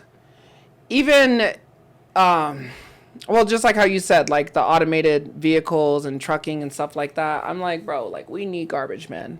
I don't give a fuck. Like, yeah. We need garbage men. We need we need bus drivers. We need... Well, I think those jobs taxi drivers. Those jobs should be occupied by humans. I agree. But here's another thing. It's like, okay, people are like, well, no, like, they're not taking jobs, like, because I spoke with somebody who works in corporate about the same thing, and they were like, no, like, AI is good because it frees us up to be more creative, or it frees us up to, like, be more impactful in our corporate cushy white collar jobs, which I'm blessed to have a corporate cushy white collar job. But I mean, same, but I'm like, but listen, bitch. There's a lot of people that need those blue collar jobs. Yeah. It's when it's used properly. AI should be a supplement. AI should be a supplement. It shouldn't be like if you're in a diet. Yes. AI should be the equivalent of a protein shake. I couldn't agree more. You It shouldn't be can't- your meat and potatoes. Yeah, you can't build your diet off of protein shakes because it'll ruin the system. Well, But if your diet is based upon solid proteins, good carbs, healthy fats, Yes. good amount of water, and then you're using 25 grams of protein 2 to 3 times a day to supplement to get up to whatever standard you need, that's where it's useful, and that's where it's Absolutely. healthy, and it makes the system more efficient. Yes. You get to the goal faster. absolutely. And listen, I'm anti-AI, but I recognize that it's the future, and you either have the choice of getting with it or getting left behind. Like at this point, that's all there is. And so I do use AI every single day, to talk about my feelings, to make spreadsheets, to do all sorts of like mundane tasks, right? But in doing that, I recognize like, oops, sorry, I just No, kicked you're you. good. No, you're good. At one point, like data analytics, that's a whole ass career. People go to school for that It's shit. gonna be gone in 5 years. AI can do that shit in 2 seconds, and that's not an exaggeration. No, yeah, you just pump it in. Yeah. And it's like, boom, here's your fucking shit. And I know we're at a point now where it's like, oh, well, you can't even like fully trust AI. Blah. But it's artificial intelligence. Hello? Intelligence, by definition, means one's ability to learn or acquire new knowledge. So we have a program that is literally built to acquire new knowledge. And yes, it may fuck up on the first time, the second time, the 10th time. But you give that bitch 20 tries, which people do every day unknowingly, that shit's gonna nail it. And then nail it again. And then nail it better than a human ever could. Well, Google had to pull the plug on one of their AI softwares. I want to say it was back in like February or March of this year. They had to pull the plug on their AI because so they had 2 AI systems running at the same time, and the 2 AIs found out about each other and they started talking, that. and then they created their own language that we couldn't understand. Yeah, exactly. So Google's like, nope, and had to yank the plug on those because like, you're now doing things that we can't regulate. Come on now. But what was it called? A major AI just got bought for a government contract with the DoD. I don't know. Oh, I'm losing it. It just happened on Saturday. What? They won the contract and it got signed on Monday. Wow. What's it start with? I'm totally spacing. What's it rhyme with? Who bought it? Well, the DoD at the White House level bought it. It wasn't ChatGPT. No way it was Chat. It was, I think it might have been Peter Thiel's open source. Okay. I don't know. But yeah, so now that Frontier? Palantir, no, it wasn't Palantir. It was but Palantir is getting used by the US government to create a major database on all US citizens. And I don't love that. That's horrible. Because when the government, again, has a more extensive database on you, like we already saw that with the second Patriot Act under Obama, like that whole scandal that happened with Verizon, if you remember that happening. I don't. So basically what happened was there were a lot of rumors coming out under the Obama administration. It was like 2012, 2013, where they were like, hey, you guys are using cell phone towers to spy on the U.S. citizens. And they're like, no, we're not. Like, we're not doing that. There's no evidence that shows that. We're not. And they denied it up and down. You can find videos on YouTube of Obama saying no. But then Edward Snowden, when he came out and he exposed everything, Love was that like, movie. no, yeah, they were in a contract with Verizon. The U.S. government bought their cell towers to spy on all the cell phones under Verizon's usage and from their subsidiaries or whatever. And that they were under contract with other major cell companies to be able to do that with the U.S. citizens. I hate Verizon. Yeah, don't love that, but, I don't know, man. AI is scary. Like, AI is fucking scary, and I love Terminator 2, and that's going to become reality. I love iRobot. That's a great movie, too. But how does it's not a great turnout. Not at all. It's not a great turnout. I don't know. And some people say we're conspiracists. And, you know, I try to be optimistic about it. I want you to know, though, when I'm in the house, I be nice as fuck to Alexa. I'm like, hey. That's what I tell my aunt, dude. I'm like, hey, bitch. Yeah. My aunt has an Alexa in her house, and I'm like, you better be nice to that thing. You better be nice. Don't talk no nice sort of Siri. shit. All the time. I don't be saying, you stupid fuck. No. Nope. No. Hell no. I'm trying to be on everybody's good list. I don't know who is listening in this motherfucker. But our phones are listening right now. Always. Yeah.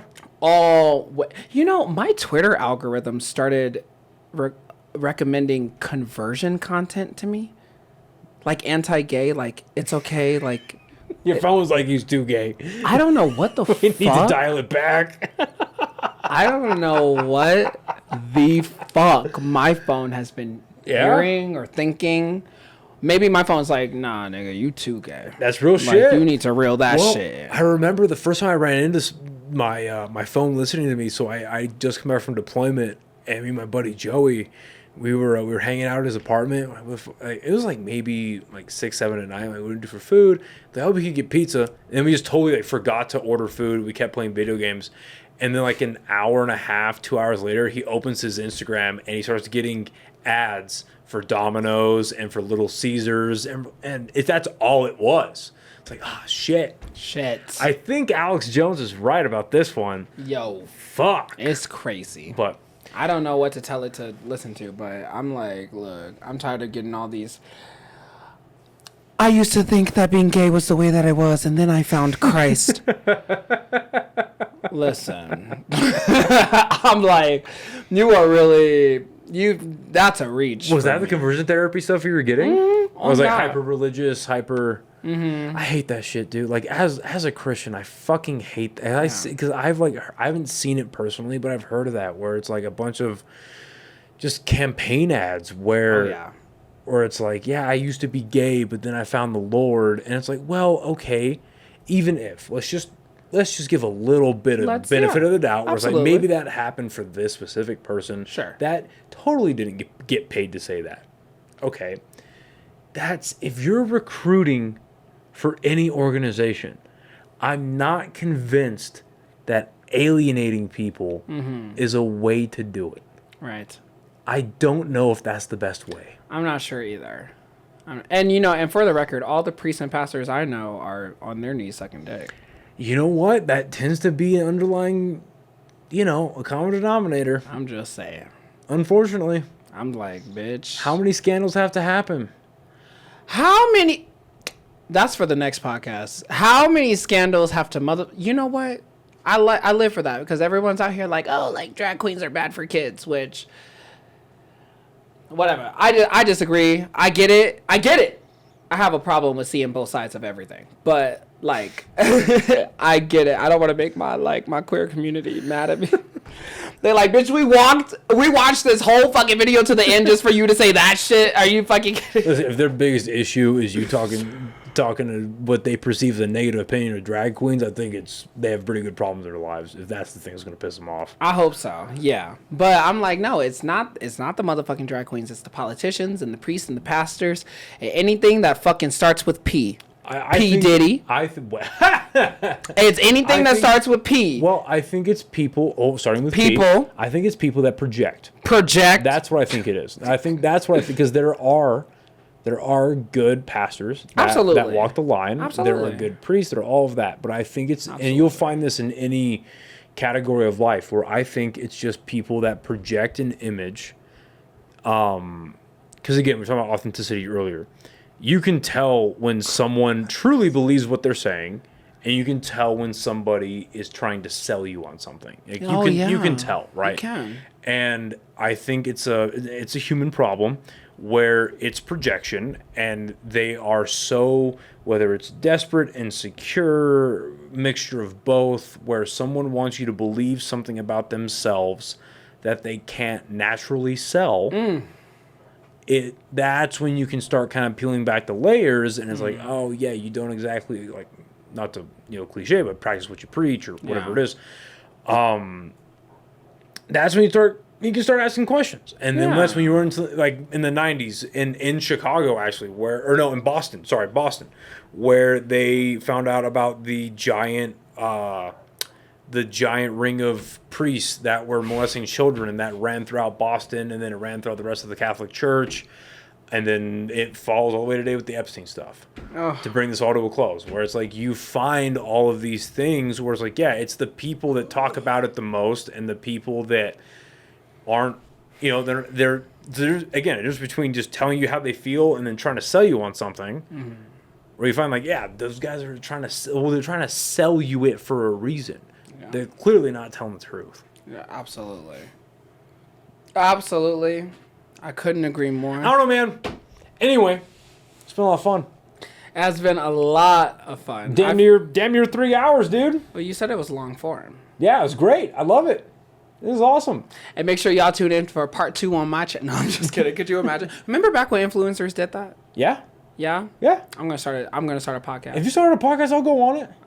You fucking better. Immediately. I'm gonna show you how to do it. Yeah, dude, please. Yeah. I'm just kidding. I don't think I have it in me. But where can people find, like, you if they want to book you for videography, photography, anything? Where can they find you?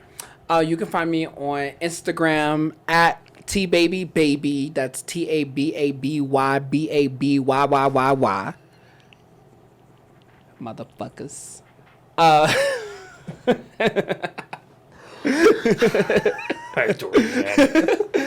Instagram is like the easiest place to reach me at. When I'm on Twitter, it's for porn. And I'm so serious. You telling me you get on Twitter for anything else? I don't get on Twitter. Well, I don't use Twitter. God bless. But yeah, no, Instagram, hit me up. I would drop my number. Wouldn't that be crazy? That would be insane. I suggest you don't do that. I won't do that. I suggest you don't do that. But no, Instagram is the place, and I am expanding my platforms as time comes. I used to do TikTok, but I stopped when the death threats came. So I just focus on, I'm so serious. I made it to the Trump side of TikTok. Jesus. Ooh, I've never been called so many slurs in my life. I was like, oh my God, it's really giving 1800s in this bitch. But Instagram is where I'm at.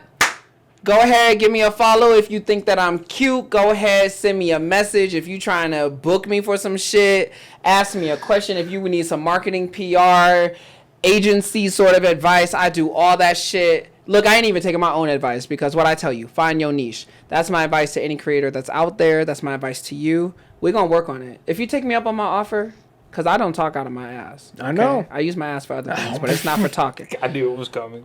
You knew it was coming. I knew it was coming too when I put it on. See, look, I could do one-liners. But for real, I need to find my niche. But I love creating. I love artistry. I love everything that you're doing. Thanks, man. Congratulations to you. I have seen the growth as a 3-time guest. With the show, the rebrand, your mailing list for comedy, the seeing more of your face. There's been so much development with you. I hope that your audiences notices and, more importantly, appreciates. And again, like, I know that I'm like just a little nobody, like you and me are just homies, but it means the world to me that you would invite me to be on your show and represent your brand. And I really appreciate it. It's been an honor. It's a pleasure. Love having you on. We'll do it more frequently. Absolutely. So, thank you everyone for listening and watching, and we'll see you next time. Bye, everybody. We'll see you next time, motherfuckers. Thank you so much for listening to this episode of the podcast. If you like what you've seen here, please share it with as many people as possible. Follow us on YouTube, Spotify, Instagram, Facebook, Apple Podcasts. Like, share, comment, subscribe, all that stuff. It really does help out the podcast. And if you're feeling extra generous, feel free to subscribe to our Patreon, which I have coming soon.